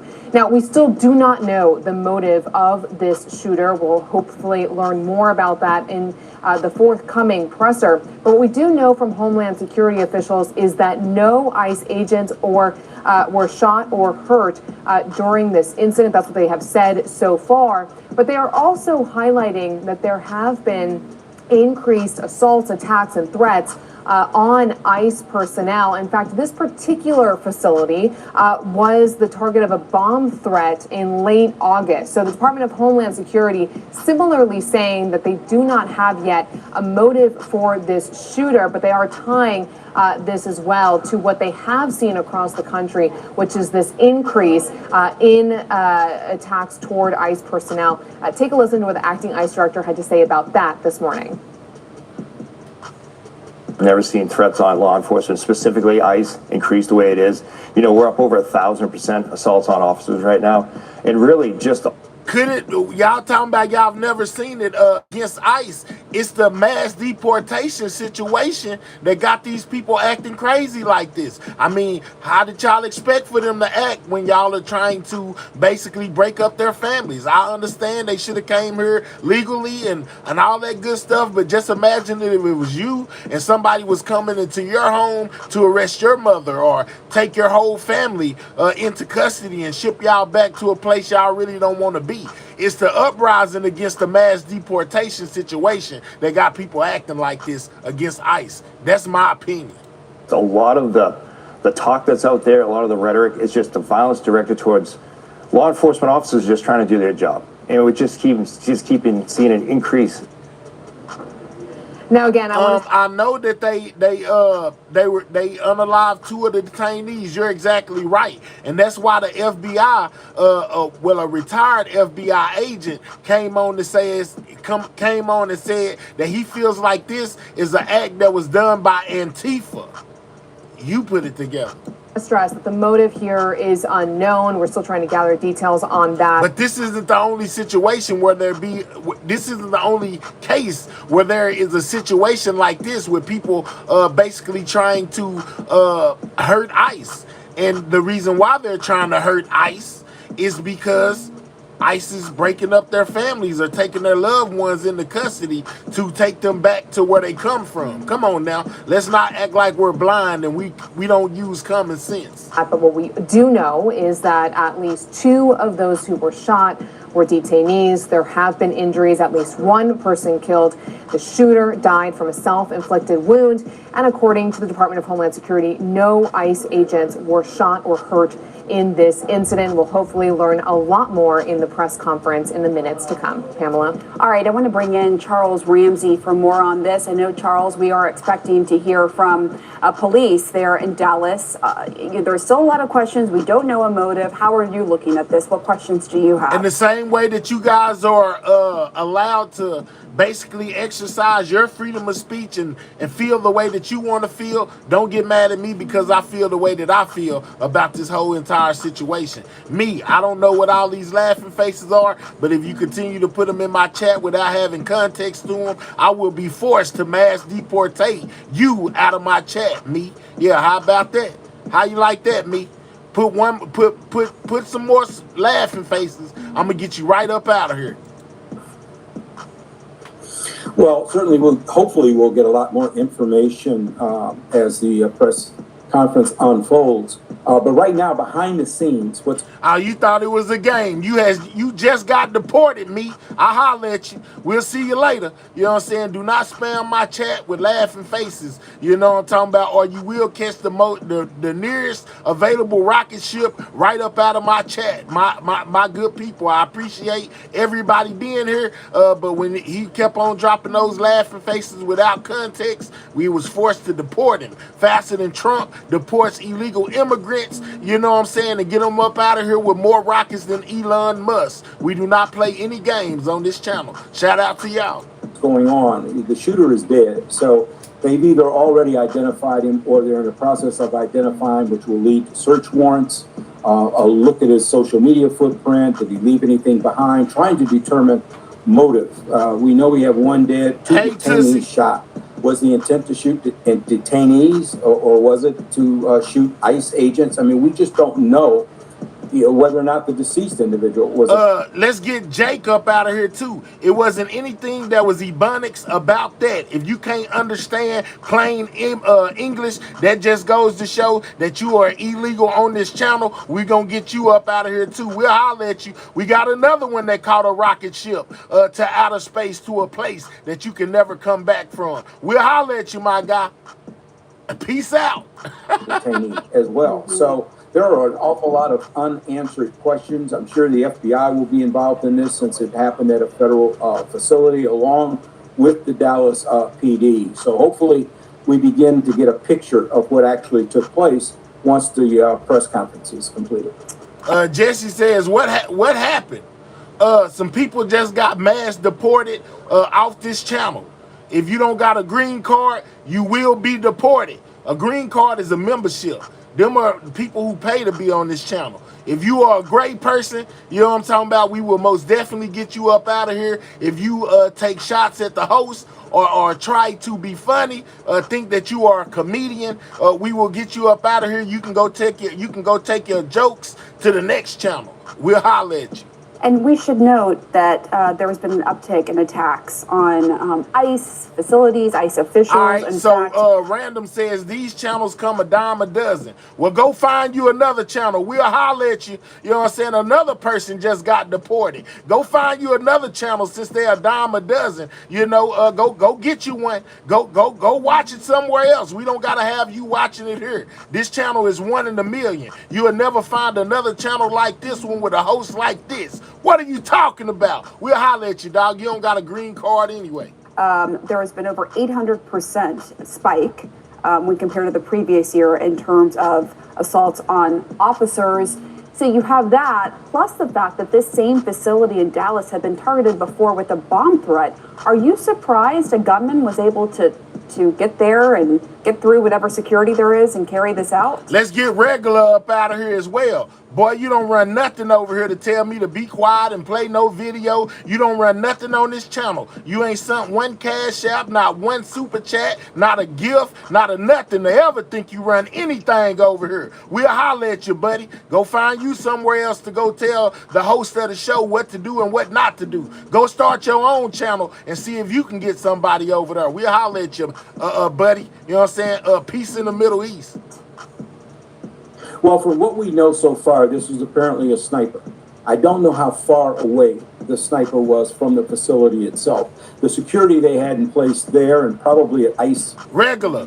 Hold on, Regular girls. Regular see it says, get a job. I got a job. It's blocking people like you out my chat. We gonna holler at you too. We'll holler at you, dog. Your job is to get on somewhere and go find you another channel. How about that? You know what I'm talking about? This is my job. I'm a hood news reporter. You know what I'm saying? They're trap. This is trap news. Don't get it twisted, because I be being nice. I get right on your countertop, dog, and you won't like it. We gonna get you right up out of here. Do we got any more people that want to get up out of here? You know, any more people want to go on vacation to outer space, to a place to where you will never return? I'm just saying, we got plenty of rockets. Moderators, get the rockets in the chat. These people think it's a game. Show them that we got more rockets than Elon Musk, and we deport people faster than Trump, since they think I'm playing games with them, because I'm not.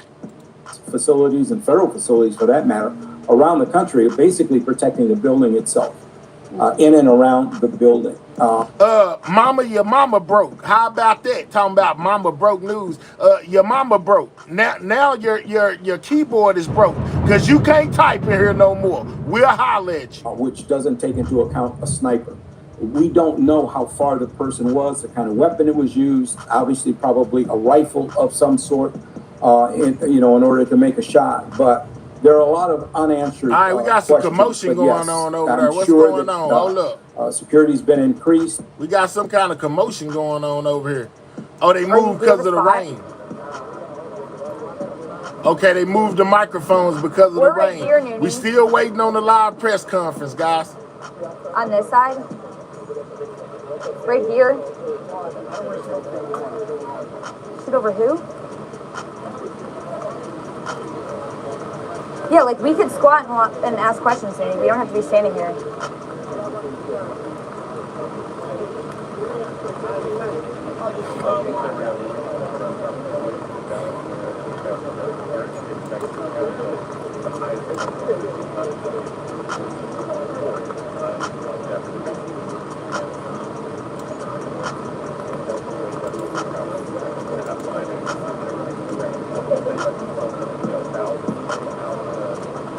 And you've been hearing from your sources there, and certainly just a lot of folks, the urgency where you are is very low.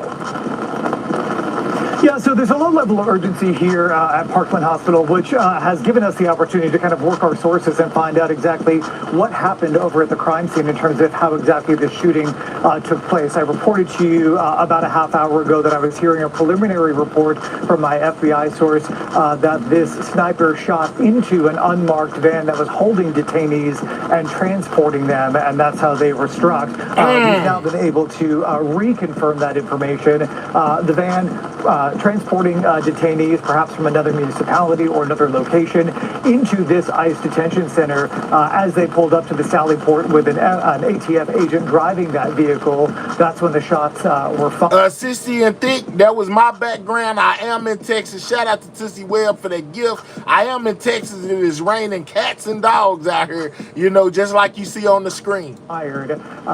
Whether or not that's actually... So we found out that the detainees were inside an ICE van, and the sniper shot into the van, and that's how the detainees were shot, and 2 were unalive, guys. Of policy. Preliminary report from my FBI source that this sniper shot into an unmarked van that was holding detainees and transporting them, and that's how they were struck. We've now been able to reconfirm that information. The van transporting detainees, perhaps from another municipality or another location, into this ICE detention center. As they pulled up to the Sally Port with an ATF agent driving that vehicle, that's when the shots were fired. Whether or not that's actually targeted towards specific detainees in that van, whether or not the shooter was just looking to harm anybody that was being transported in that van, that part we don't know, but we can tell you that as a very matter of policy, it's not unusual for detainees to be transported in an unmarked vehicle. That's pretty matter of fact. Again, that allows these vans to travel perhaps more inconspicuously, as they may be the target of some folks who may or may not agree with some of the detention that's happening. But we are able to now confirm for you once again that the shots were fired at an unmarked van that was transporting these detainees. we had been asking earlier in the day how it was possible that this person was able to get access to 3 people at an ICE facility if these folks were inside. Was it through a window? Was it through some sort of, open space? And as first previously... From what I know, no, it hasn't been confirmed if the shooter was an ICE employee or not, but from a former FBI agent basically said that he believes this was an act of Antifa. Approach where the best vantage point is to then strike or do harm to folks that are inside of or being transported by those vans. That's a bit of homework that has to be done. Again, this person had the added protection of really the cover of night. This is about 7 o'clock this morning. It's still a bit dark out at that point. The rooftop, certainly there had to be some sort of access that this person had. We don't know how long he was up there. What we can tell you is that when he was approached by law enforcement, he then turned that weapon on himself and died by suicide. Thank you for the update, Steve. We appreciate it. And we are hoping to learn as we move along what the police response was as well. I know there's several videos posted online that basically show all these people responding, all these officers, all these different agencies responding, on the highway as they were headed that way. So that's going to be a part of it too. Not only looking at what happened, but also the response too. So we were looking at briefly a shot of the news conference there that is set to begin soon. They're giving a mic check. So that is at least some sort of indication. Looks like we might be getting the press conference, guys. I know Mayor Eric Johnson, Dallas Mayor Eric Johnson, is also expected to speak at this news conference as well. And we're just, again, waiting. So we might be able to get some of these questions that you were talking about, Lauren, answered here this morning. And again, you can see that traffic camera shot there. I-35E at Empire Central. Traffic moving along like it normally would at this time of the morning. Much different story than what it was about 3 hours ago or so. Again, there is the shot from the news conference. We are expecting to hear from local, state, and federal authorities. Certainly, Mayor Eric Johnson is going to be there, and he will be speaking as well. Interesting, they pulled up this big truck. Before, we were in front of a FedEx building, and then there was a Dallas police vehicle, and now it looks like they've pulled this big truck. I don't know if that's just to block any noise or anything that might be going on behind them, we're being told by our producer there's an awning, so hopefully that's going to protect those from the rain that we'll be speaking shortly, because that's something else that they're dealing with right now is the rain that's out there and continuing to fall this morning. All right, we want to go to Shannon Murray. She has been very close to that ICE facility where all of this began. Shannon, what can you tell us? Right, so we are just across from the ICE detention facility here, where we're focused on sort of a secondary scene, or what appears to be another scene here. In the distance, our photographer, David, is focused on this brown building. It's a couple stories tall. You see the staircase there. We have seen investigators. This may be where the sniper was on top of the roof. They're gathered underneath that building there, really focused in on it right now. I know that earlier, Sean Rabb said that his sources were telling him the shooter was on top of an adjacent building believed to be a law office. I looked it up, and this is a law office that is directly behind the This may be the building that the sniper was on top of, guys. Just a couple blocks away from the service road. So you can see these police vehicles here, these investigators that looks like they are putting up caution tape right now. As it's looking like it is. They putting out the caution tape. I mentioned earlier, we're also standing in the parking lot of a different law office. There are several of them right here in the area, so we weren't sure which one they were referring to when they said that the shooter was on the roof of one of those buildings. But it's becoming more clear that this is a secondary scene that they are blocking off and investigating. They are not allowing traffic into this area while they continue this investigation. We have seen ATF agents here on the scene as well here this morning. Right now, only seeing Dallas police, at least from my vantage point at this point in time. I know that Peyton is standing by for that news conference, which should be happening any minute, where we will hopefully confirm more details. I know that many of us kind of working different scenes, different angles this morning, piecing together what may have happened exactly with this shooting early this morning around 6:40 a.m. So Brandon and Lauren, we'll continue keeping an eye on the ground here. We saw several unmarked SUVs pull into the parking lot of the detention facility earlier this morning, that ICE facility there. So it does appear that there are more people here on the scene confirming details before they have that news conference. I'm curious, Shannon, if we think that maybe this is where the location where the shooter was shooting from. Have you seen any cars that have been blocked off in that area? I think one of the big questions is how did he even or she get there? Have you seen any other, any other evidence that might lead you to believe that that person drove here, that there might be a vehicle, there might be something else that they're searching there? So there is a parking lot underneath where that staircase is that you can see under that building. We see people walking around in that parking lot, but from where we are not at the best angle because we're kind of down the street. They have it blocked off beyond where we are, and it's difficult for me to tell if they're focused in on any certain vehicle or area, but we have seen them just going up and down the staircase here, focused on the building itself. So hard for me to say if they're focused on anything else there in that parking lot. All right, Shannon, we appreciate that information. Sean Rabb is here again to join us to add to more of this. You mentioned earlier the shooter going to take over. And we'll hear from Dallas Police, likely, but we're also going to hear likely from Special Agent Joe Rockroth, who heads up the Dallas division or the Northern division of the FBI. But there is coordination on what's going to be said and when now coming from D.C. Yeah. Well, and one of the other things we don't know yet also is we were looking at Shannon's live shot in that building in the stairway. We don't know exactly where the shooter took his own life or her own life. We still don't know if it's a his or her. But whether it was the roof or did they come down? Was it in the car? Was it in the parking lot? Was it somewhere else? We said earlier when he was or she was confronted by police. Yeah, as he was being confronted or approached. So whether he was still up there, whether he was down, and we don't know. But what we don't see, which tells you, unless his body is on the roof, what we don't see on the ground there a sheet draped. We don't see a van from the medical examiner in that parking lot area. So maybe he was transported.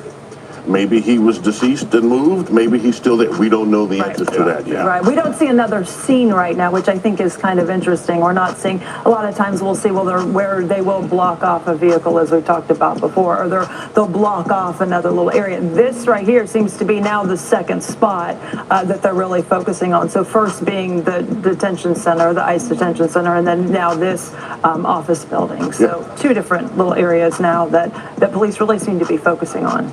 I'm going to guess, I'm not exactly sure where it happened, but I'm going to guess it was either on the roof or along the side of that building. I would imagine that's probably a good guess. Yeah. That would be a good guess. Oh, and the other thing you mentioned earlier, too. So we find out that the sniper guys shot into a van that was had detainees in it, and that's how they wind up getting hit.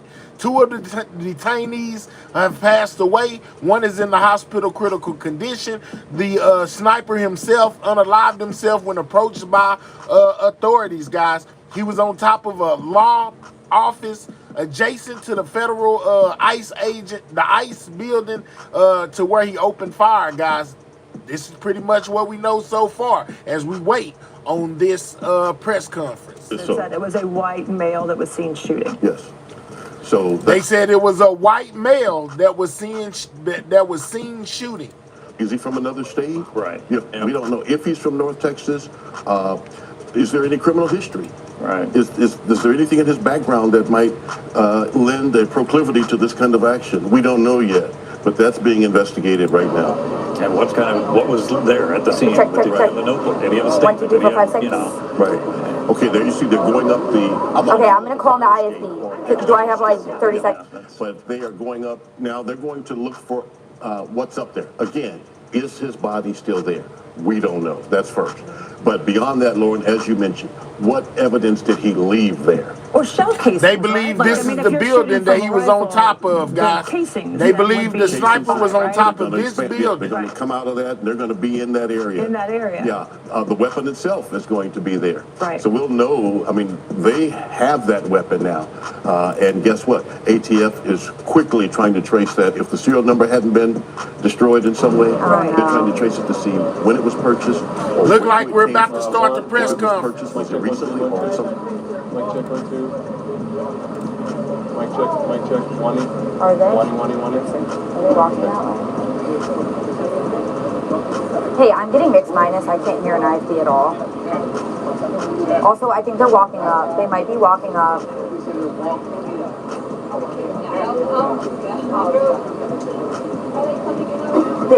They might be. Someone just said that. I can't confirm. Oh yeah, they are.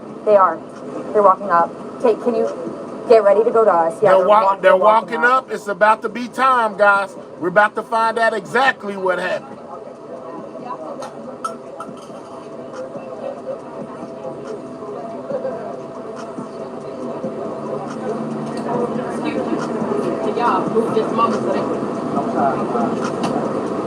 All right, the press conference is about to begin. We're finna find out all of the details, guys. Continue to double tap that screen, get those likes up. If you're new here, subscribe to the channel.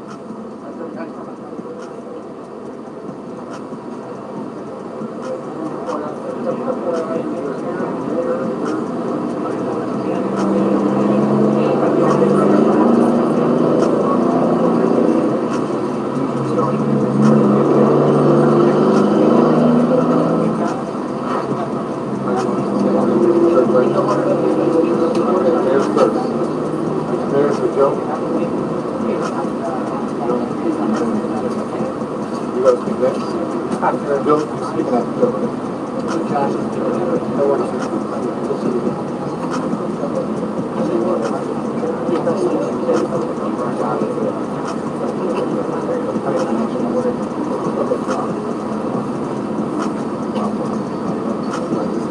I see an agent of the ATF, Dallas Police Department, the chief. Good morning. We're about to get started and brief you on the events as we know them that happened this morning.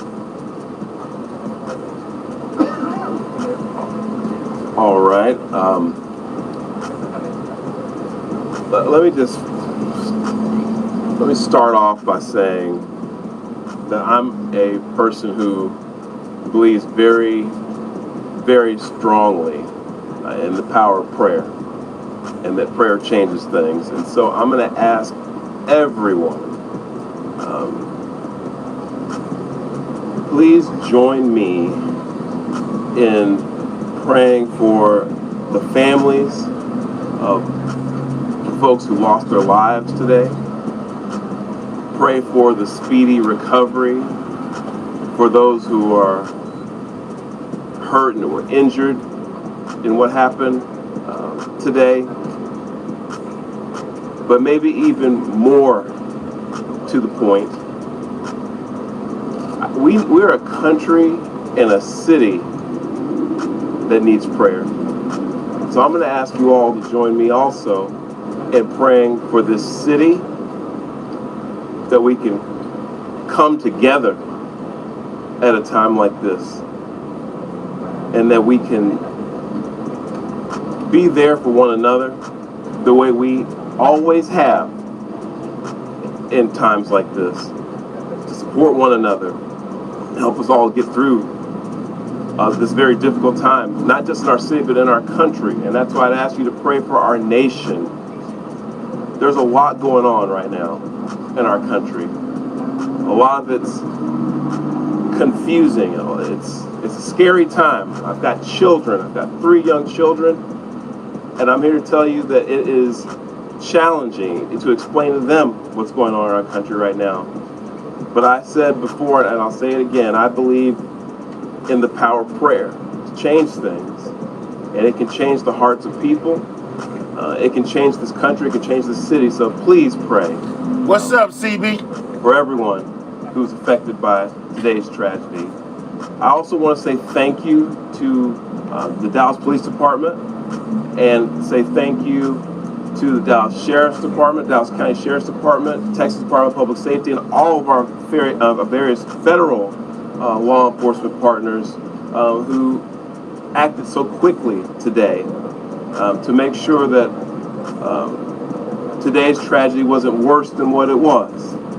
So on behalf of the city of Dallas, I want to say thank you to all of you. And you're going to hear from some of those folks later, but I wanted to let you know that we appreciate what you all do, not just today, but every day to help keep us all safe. And lastly, and this is really important, I would ask all of the city of Dallas residents who can hear me right now, let's be patient, let's remain calm, and let's let our law enforcement partners, our police department, do their job. Of Dallas. This is an active investigation. There's still a lot of unanswered questions. And I want to encourage all of you to exercise a little bit of restraint and allow them to do their job to help make sure this continues to be a safe city and that they can help us figure out what happened here today. But with that, I want to say, again, thank you to all the folks who came out this morning from our law enforcement community. I'll turn it over to our police chief, Daniel Como, to speak a little bit more directly to the investigation itself. And with that, Chief Como. I got IGT informing everybody in the chat what's going on. If you don't know, read our comments. Today at approximately 6:40 a.m., we received assist the officer call. We responded to the call, got to the scene, and we later learned that we had 4 individuals that were shot, 2 of them deceased, including the shooter. The DVD was able to locate the shooter who was deceased. We're going to be working this investigation shoulder to shoulder with our federal partners. The FBI is on scene, and right now I'm going to introduce you to the SAC of the Dallas Field Division, FBI Joe Rumrock. Yeah, good morning. My name's Joe Rothrock. I'm the special agent in charge of the Dallas FBI Field Office. I want to first start by thanking our partners in local law enforcement, specifically the Dallas Police Department, for their quick and timely response. I can confirm at this time that the FBI is investigating this incident as an act of targeted violence. It is unfortunately just the most recent example we've seen of targeted violence, to include here in North Texas, where back on July 4th, we saw a coordinated attack carried out against an immigration detention center in Alvarado, Texas.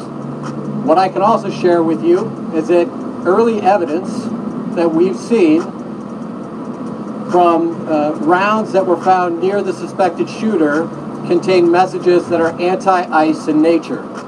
Well, again, this is just the most recent example of this type of attack. This will be a whole of government response. There will be no resource not utilized to bring all those individuals who are responsible to bring them to justice and to hold them accountable. While we're not releasing identities of any victims at this time, what I can confirm for you is no members of law enforcement were hurt during this attack. If any member of the public has information that would help the FBI's investigation, I would ask that you please report that to 1-800-CALL-FBI. Again, any piece of information will be helpful, but this will be an ongoing investigation between us, a number of federal partners, and our local partners, again, to ensure that anyone responsible is held accountable.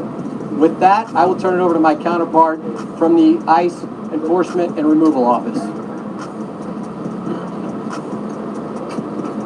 Good morning. My name is Joshua Johnson. I'm the acting field office director for ICE Dallas. I'll be brief with my comments, but I do want to start off by saying thank you to the Dallas Police Department, Dallas FBI, HSI, CBP, ATF, and virtually every law enforcement officer in North Texas for your support.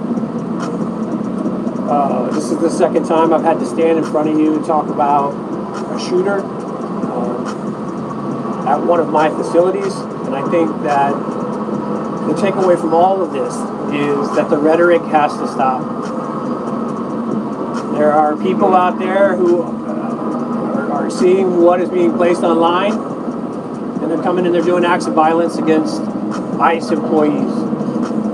So that's kind of all I have for today, is that it's just got to stop.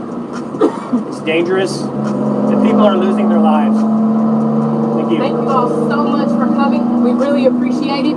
Again, thank you all so much.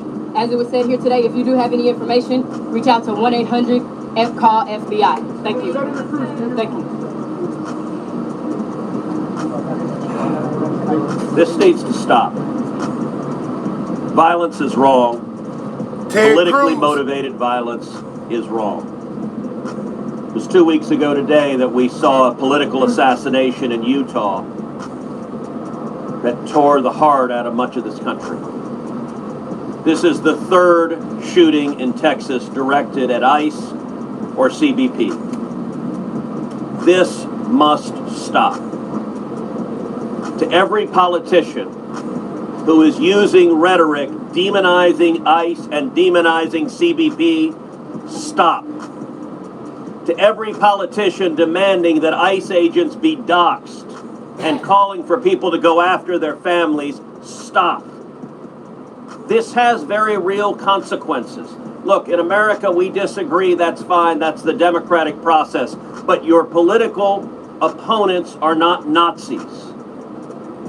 We need to learn to work together without demonizing each other, without attacking each other. And I want to say thank you. I want to say thank you to the brave men and women of law enforcement. I want to say thank you to the brave men and women of ICE and CBP and everyone who puts their lives on the line to keep us safe. The divisive rhetoric tragically has real consequences. I hope that every one of us will pray, number one, for the safety of law enforcement that are risking their lives to keep us safe. Number two, for the health of those who were shot and injured today. We still don't know the full details of who was injured, but for the families also of the victims of this shooting. Violence has no place. It is wrong. And we should come together. If we want to have a debate about immigration policies, we can do so in the halls of Congress without demonizing each other, and especially without demonizing the men and women who every day put on a badge and go risk their lives to keep us safe. And we should not be putting language out there that inspires madmen to commit evil crimes. Our prayers are with the men and women of law enforcement, and we ought to come together and have some decency across the political aisle to say this violence is wrong and it needs to stop. Senator, have you been told that immigrant detainees were the victims of today's shooting? My understanding is the details of who the victims are still being ascertained, so I don't want to go ahead of law enforcement releasing these details. What they have said is that no law enforcement was injured, and so that's a natural inference, but I don't know the details.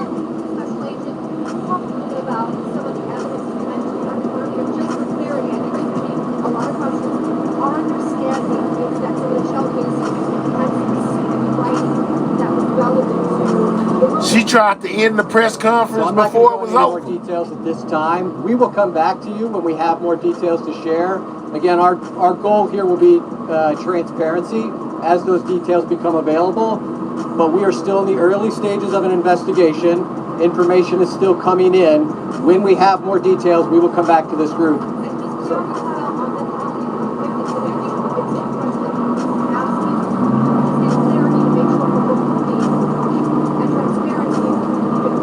I'm not going to be identifying victims at this time. The only thing I will confirm at this time is no law enforcement was injured.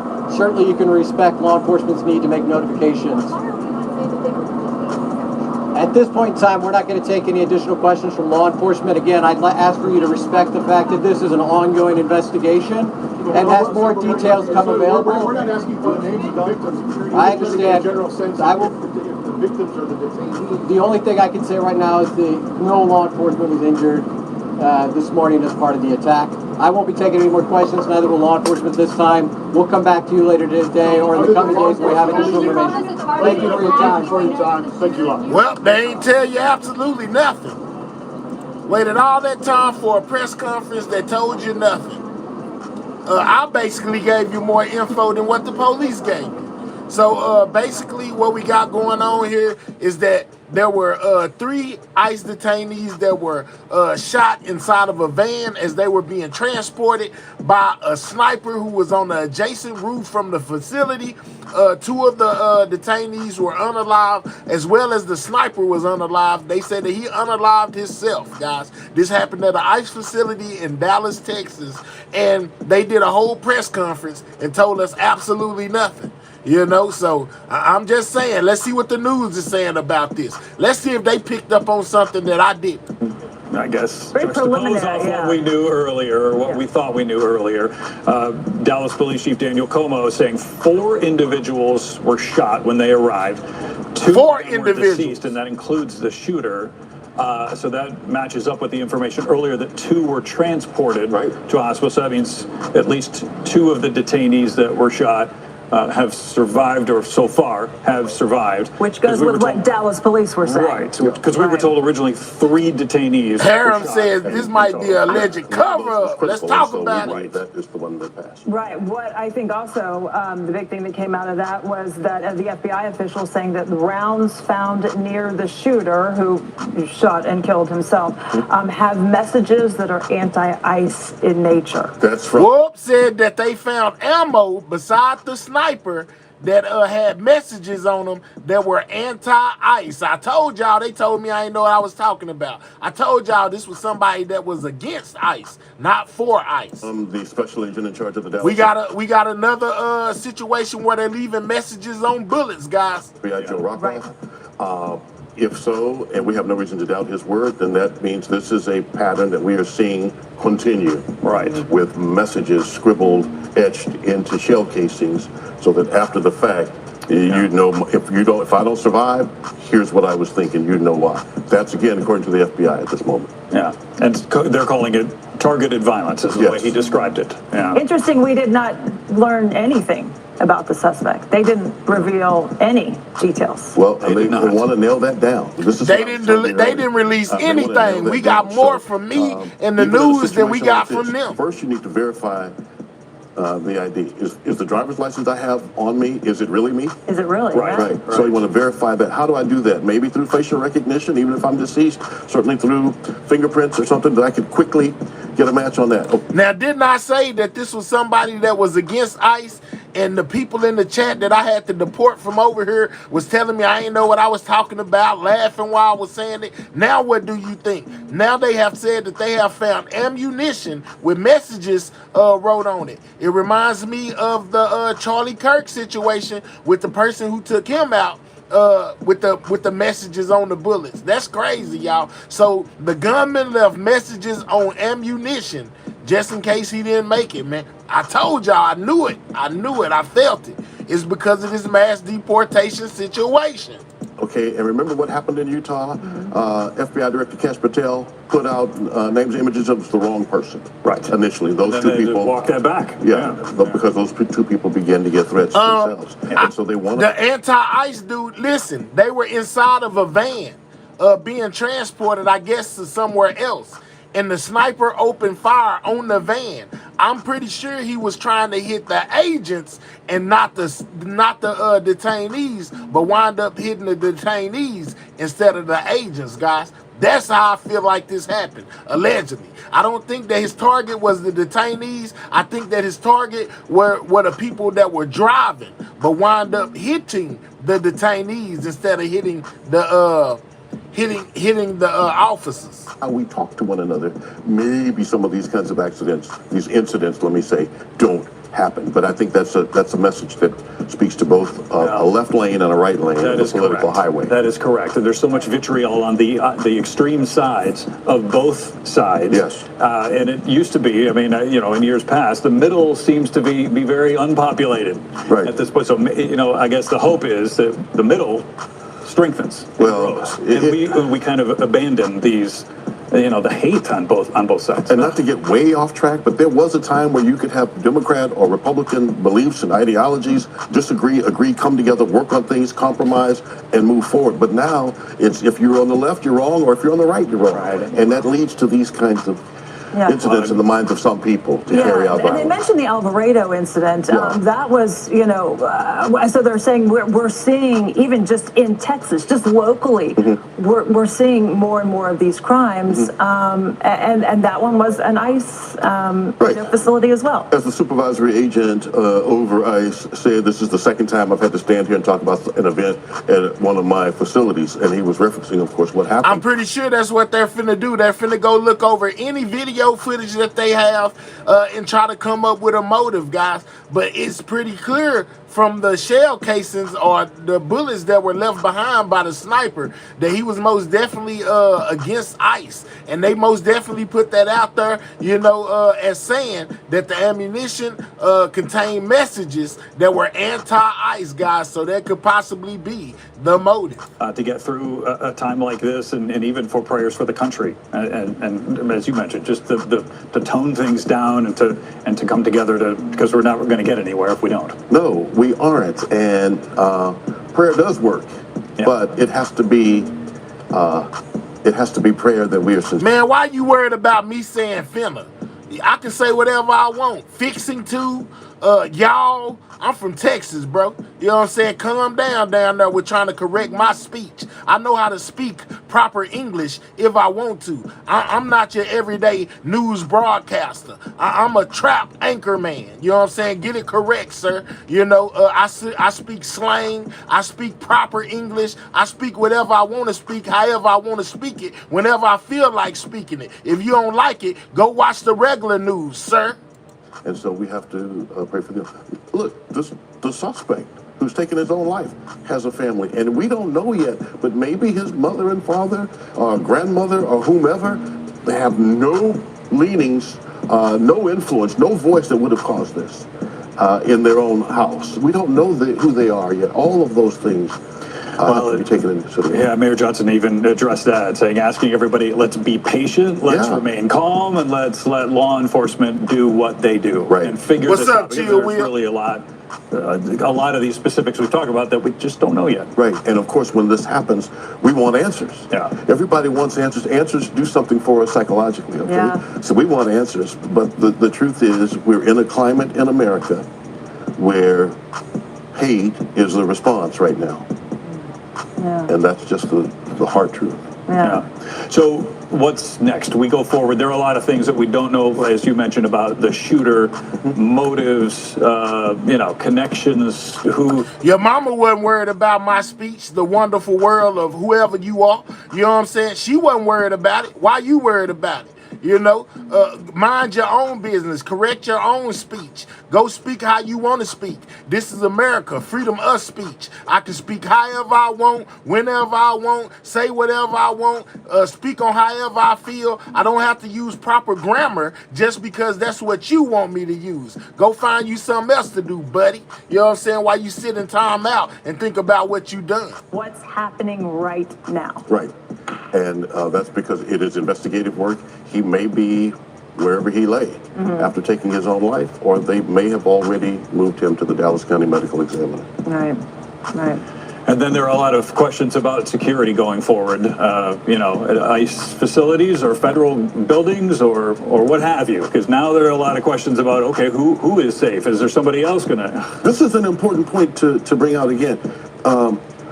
So if we believe there are anti-ICE messages on the rounds that were recovered, right, which means he may have been targeting the ICE agents or the agents driving the ICE vans. But how did he know they were white unmarked vans? How did he know all of this kind of stuff has to come out? And this is why agents, if they're moving detainees around, that information has to be kept close. I'm not saying it was leaked. I'm just saying this is stuff that will come out now in the future. And for the whole country, not just here in Dallas. Yes, I think that's what makes this even a bigger story than it is. It's a national story, yes. But this is the learning moment, right? Okay, we're going to have to make sure that as few people as possible know about transports. I don't think that's exactly right, Pat. What do you say? Your channel, but you can't go. Yes, you can go around in public and scream cuss words. You can cuss out the police. It's freedom of speech. As long as I'm not posing you a threat or causing you any harm, I can say whatever I want to, wherever I want to, however I want to, whenever I want to. What are you talking about? That's what the problem is today. People trying to restrict people's freedom of speech. You can say whatever you want. Now understand that there's consequences behind your freedom of speech, depending on how somebody takes it. But other than that, you can say whatever you want to. Just be prepared to deal with the consequences of the people that you are talking to when you're exercising your freedom of speech. A vehicle or belong to the shooter or anything like that. We are now seeing them focused in on this vehicle here. We see quite a few police investigators, FBI, ATF here on the scene right now investigating a lot of these federal agents honing in on this vehicle. We do know that the shooting happened early this morning and that gunman was on the... Well, Nicholas, if they did that to you, my guy, they infringed on your rights, guys. You might need to take them to court, Nicholas. That's your right. You have the right to say whatever you want. 30 minutes ago, we saw them putting up the caution tape, Dallas police vehicles coming in, blocking off this area as they continue this investigation. Right now, this area, these streets around here are still closed to through traffic. We just see investigators here blocking off the entrances as well to the ICE facility here on the other side of us. Still working to confirm any information that we can about this shooter and a motive. We understand that police are starting to reveal some of those details, but we're not learning a lot about who that person may have been. So, of course, we'll keep you informed here throughout the morning as we learn more and really... And they have yellow taped off this building right here, which is the law office. They believe that the sniper was on this roof. They keep on showing this building because they feel like that's where the sniper was, or that was where the sniper was. They have roped it off with the yellow caution tape as an active crime scene, guys. Want to examine more. So two definitely areas that they really seem to be focusing on right now. Again, this is right behind that ICE detention center. It's an attorney's office. A lot of attorneys, immigration attorneys, have offices in this area. There you can see. They got people on the roof. Like crime scene technicians up there that are photographing the something on the roof right now. Yeah. Well, and I think Mayor Eric Johnson pointed it out too. He wanted to thank the Dallas Police Department, Dallas Fire Rescue, all of the federal partners, and he kind of specifically mentioned Dallas police officers who responded there. He said, thanks to them, this wasn't as bad as it could have been. And we know that as officers approached the shooter, or engaged him, that's when he took his own life. So they got up there. That's what we were told. To confront him. That's what we were told. Yep. And so they were able to confront him at that point. But in the news conference, they told us when police arrived on the scene that there were two dead, the suspect and and one of the detainees. So I'm not sure. What kind of what level engagement, I guess, is the question as well. Right. Was it one officer who got up there and the guy, or did they just arrive told on the guy to stop, or was it multiple or whatever? Something, boy, social media has been lighting up, and Hannah has been here, kind of following not only just what's happening on social media, but also that being the platform at which a lot of these even federal officials are making their statements. Absolutely, and Brandon, I would say the temperature has definitely changed just in the last hour or so. We heard in that news conference they asked everybody to exercise restraint in these moments in the early investigation, and also to turn down the temperature, and that seems to have been the case thus far on social media. We did see a statement from Fort Worth PD, obviously not involved in this case, but must be having some sorts of conversations with their Dallas counterparts. They said, quote, "The violence that occurred in Dallas this morning is uncalled for, and moments like this are deeply disturbing, as it just creates more division in our community at a time when the focus needs to be on how we come together. We continue to ask our community that if you see something, you say something." Uncharacteristically emotional for a police department, but I think is incredibly important to highlight that in these moments, departments like this, it is a personal situation for them. I think any law enforcement individual, immediately you hear something like this and you have a visceral reaction. And that seems to have been the case. We've reported this morning on how in that news conference, they made mention to that July 4th attack on the Alvarado ICE facility there. Just yesterday here on Fox 4, we reported on those 6 individuals in that case who were arraigned in court on federal. Outside of this, Senator Ted Cruz also here in attendance, looking to go speak with him in just a few moments once we wrap this up to get his perspective. He just called for unity in the United States, and something that he said that stuck out to me. He said, yes, we're in America, we disagree, but your political opponents are not Nazis. And just he pushed that that the country needs to really tone down the rhetoric and this political divisiveness. I'll send it back to you, studio. All right. Thank you, Natalie. We appreciate the update, the insight, and one more clarification again, because I think because we didn't get a direct answer from law enforcement on who specifically was shot, they wouldn't answer that question. We just want to clarify what your sourcing is saying. So early on, the very first thing that I heard, and I've heard it from multiple sources, is that there were 3 detainees that were shot and transported by squad car to local hospitals, and that possibly 1 or 2 of them had died. They just said that there had only been 1 fatality. Exactly, Vic. It appears it's a detainee.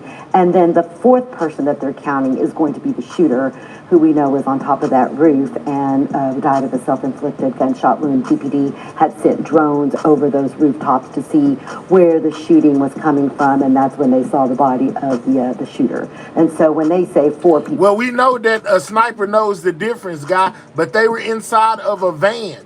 So he didn't have a clear shot at the ICE agents. He was just shooting at the van and wound up hitting the detainees instead of the ICE agents. Feet between that perch and where we believe those detainees were coming out of. So just to give you a little bit of a sense of the geography over there as we get a clearer picture of what happened this morning. And to reiterate what Natalie mentioned and what the local FBI SAC said to the special agent in charge, the early evidence is that the spent shells contain messages that are anti-ICE in nature. That was the main new piece of evidence. I'm not sure the wonderful world they haven't said yet. In that news conference a few moments ago. I thought 2 things worth noting here too. Mayor Eric Johnson, he took the microphone first, and his tone, very measured, and it was different than the way we've normally heard him saying the same things. That, first words were, let's lower the temperature in the room here, asking for prayer. There's a lot going on in our country. It's scary times. Be patient, remain calm. And the same thing was echoed by Congressman Mark Vesey, also by Senator Ted Cruz as well. How long that lasts, though, yes, is on Nicholas. all of us. And that's what's paramount right now. I think one of the 4 that was hit was that they're talking about when they say 4 were shot. 3 were ICE detainees, and 1 was the sniper himself when he took himself out. That makes 4. Do is pick up those shell casings, and they do have the FBI NIBIN system, which runs shell casings through a process, and they'll find out where those bullets were ever used in any other crime. With the guns, they're going to trace all of that, and that can all be traced if it's in the system. If it's never been used in the system, obviously they're not going to have anything to match it to, but they're running all of that through the FBI's NIBIN system and other high-tech things that the FBI does. How common is it? We heard at the very end of that press conference that, at first it was said that we may have some more information for you later today or in the coming days. So no commitment to another press conference today. How common is that? I think we expected to hear more at this press conference, as we mentioned earlier, and then more later today. Having covered these, as I suspected, the FBI would take over, and it looks like they are now the lead in this case. They said we are leading the case. So I suspect that we're not going to hear a whole lot more at this point with the federal agents that are involved. As it stands right now, kind of some of those big outstanding questions, a name to be publicly released of the shooter, a motive as well, the details about how that person got on the roof this morning, how many shots were fired in total. We don't know names of the victims either. We don't know, again, just so many little aspects that add up to what happened this morning around 6:40. And the reason that, law enforcement doesn't want to... And that's what I said, Claire. messages on bullets sound a lot like Charlie Kirk. Absolutely, I said the same thing. But they said that the messages that were left on those bullets that they found by the sniper basically had messages on them that were anti-ICE, guys, which basically says that this guy was against ICE. And that's why I feel like his targets may have been the ICE agents themselves, but due to him shooting into that van, he wound up hitting the detainees instead of the officers. I'm just saying. More information in the coming hours today. Well, and then also you have to remember the social media posts are going to be looking at all of that. And a lot of times they'll pull it down before the media gets a chance to start looking into who this person was. And so that was probably done very early on. And they're looking at this vehicle. They've got a license plate. They said, can we trust the info they choose to release? Well, that's a self thing. You can either choose to accept what they say or not. That's why they tell you. The news put out the information. It's up for you to do your own research. Go research it yourself, and then you don't have to go off of what they say. And then you have some people that go off what they say. So it's always good to do your own research and come up with your own conclusion. Me personally, I'm just putting the information out that they're putting out so that you can have the information and then go research it yourself and come up with your own conclusion. Lost if something like that happened. But that's why the rain is certainly an issue with us today. As you can imagine, that's been a very busy morning in the WFAA newsroom. Morgan Young is upstairs, and she has been trying to get some new information for us. Morgan, what's the latest? Well, I want to show you a photo. This was just tweeted out 3 minutes ago by the FBI Director, Kash Patel. Take a look at your screen there. FBI Director Patel says that this is a photo of unspent shell casings that were recovered from this scene. These are the ones that have the messages. He says more updates are forthcoming, but we just heard from the FBI Dallas special agent in charge referencing. All right, it says this morning, just before 7 a.m. local time, an individual fired multiple rounds at a Dallas, Texas ICE facility, unaliving one, wounding several others before taking his own life. FBI, DHS, ATF are on the ground with Dallas PD, and then they have a picture of the unspent shell casings, which contain messages that are basically anti-ICE, guys. This is by Kash Patel. He put this out. These shell casings. And so this is a photo that's been tweeted out from the FBI director. I'll read you his full statement. He tweeted 3 minutes ago, this morning, just before 7 a.m. local time, an individual fired multiple rounds at a Dallas, Texas ICE facility, killing one, wounding several others before taking his own life. FBI, DHS, ATF are on the ground with Dallas PD and state authorities. He references the part that I just said to you about what this photo is that you see here on your screen. And he went on to say these despicable, politically motivated attacks against law enforcement are not a one-off. We are only miles from Prairieland, Texas, where just 2 months ago an individual ambushed a separate ICE facility targeting their officers. It has to end, and the FBI and our partners will lead these investigative efforts to see to it that those who target our law enforcement are pursued and brought to the fullest extent of justice. And he went on to confirm that no law enforcement personnel were injured and asking for prayers for the injured and deceased. Again, what you are looking at there on your screen is a photo that was posted to social media by the FBI director. And he says that these are the unspent shell casings that were recovered from the scene in Dallas. And you saw the words anti-ICE on those shell casings. Back to you. Wow. All right, Morgan, thank you for that update this morning. And again, we did hear that referenced in the press conference as well. So as they continue to gather evidence, we'll see if there's kind of more supporting evidence that indicates that this was someone who was, in fact, targeting law enforcement. So just so you know, y'all heard us say that those shell casings said anti-ICE on them. So this is allegedly a person that was against ICE, guys. Profile of who the shooter is to understand what the motive was. Well, that's a good point. If the shells say anti-ICE, but the detainees were shot, it does leave a lot of questions open there. Who was this shooter targeting, really? Well, it's possible that given that this is an ICE facility that people knew of, there have been protests around there, that those may have been there from a protest left by someone before. So hopefully we get a clear picture, and I think the sooner the better. Indeed so. Absolutely. Our producer's trying to talk to us. What were you going to say, Tiffany? I'm sorry. All right. Our coverage continuing this morning. We've been pretty much live since, at least via Plus at 7 o'clock, and then went back on air what time, about 8:30 or so, since this happened. Around 6:40 is when we started getting calls into our newsroom this morning. And if you are just joining us right now, we've been in continuous coverage after this shooting at this ICE facility. And we've got our crews that are not only in the newsroom, but they're spread out around this area. We just had a press conference. He most definitely said that they could have been left up there from a protest. That's what he said, saying that they have been protesting, you know, and they just trying to make sure that they belong to the actual gunman and wasn't there previous. I'm just saying, it's crazy, y'all. But that's what I have so far, you know, with this situation that happened in Dallas, y'all, where 3 ICE detainees were shot. 2 of them are unalive.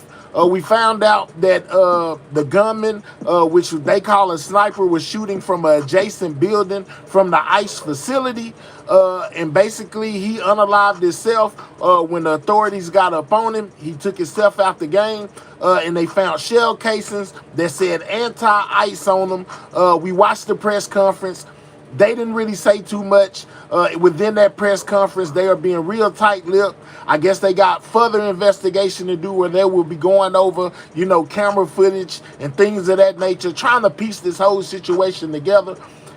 According to the bullets that say anti-ICE, I guess that could be the motive.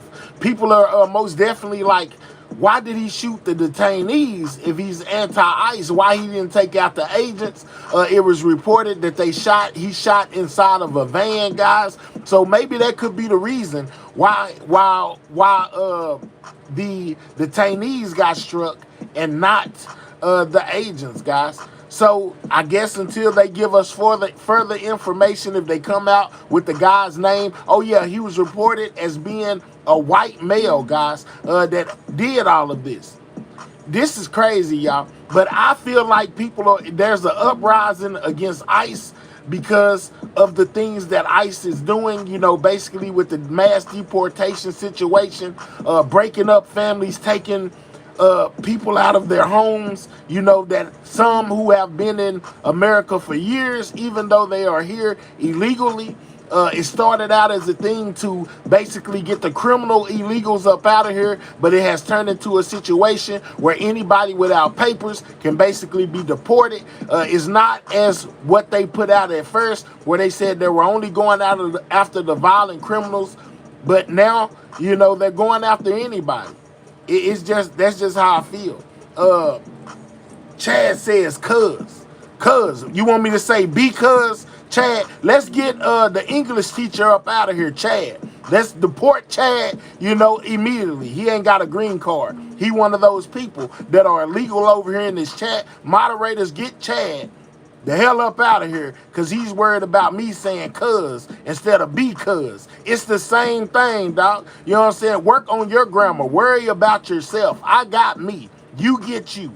Anyway, before these people get me to fussing and cussing over here, shout out to everybody in the building. I appreciate everybody for watching. I hope you enjoyed the show. I most definitely brought you as much information as I could. Shout out to everybody that support this channel. Make sure you hit that like button if you have not hit it. Double tap that screen if you're on a mobile device. Click those 3 dots, hit that thumbs up, and most definitely subscribe to the channel, man. This is Everything News, where we bring you everything that's in the news. See, even my title is different of my channel. It's not Everything News, it's Everything News. You hear me? Yeah, because, you know, I speak and say whatever I want to, and can't nobody tell me what to do. If you don't like it, go find you another channel to get your information from, guys. Y'all stay safe out there until I see y'all again. My day one people, shout out to thank you, Tootsie Web, for the gift. Shout out to all of my members, you know, shout out to the old subscribers as well as the new ones. Shout out to all of my moderators.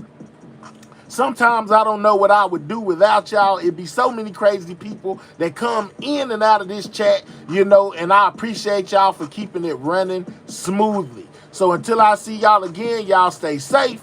So, hold on, shout out to that gift from, I didn't see your name.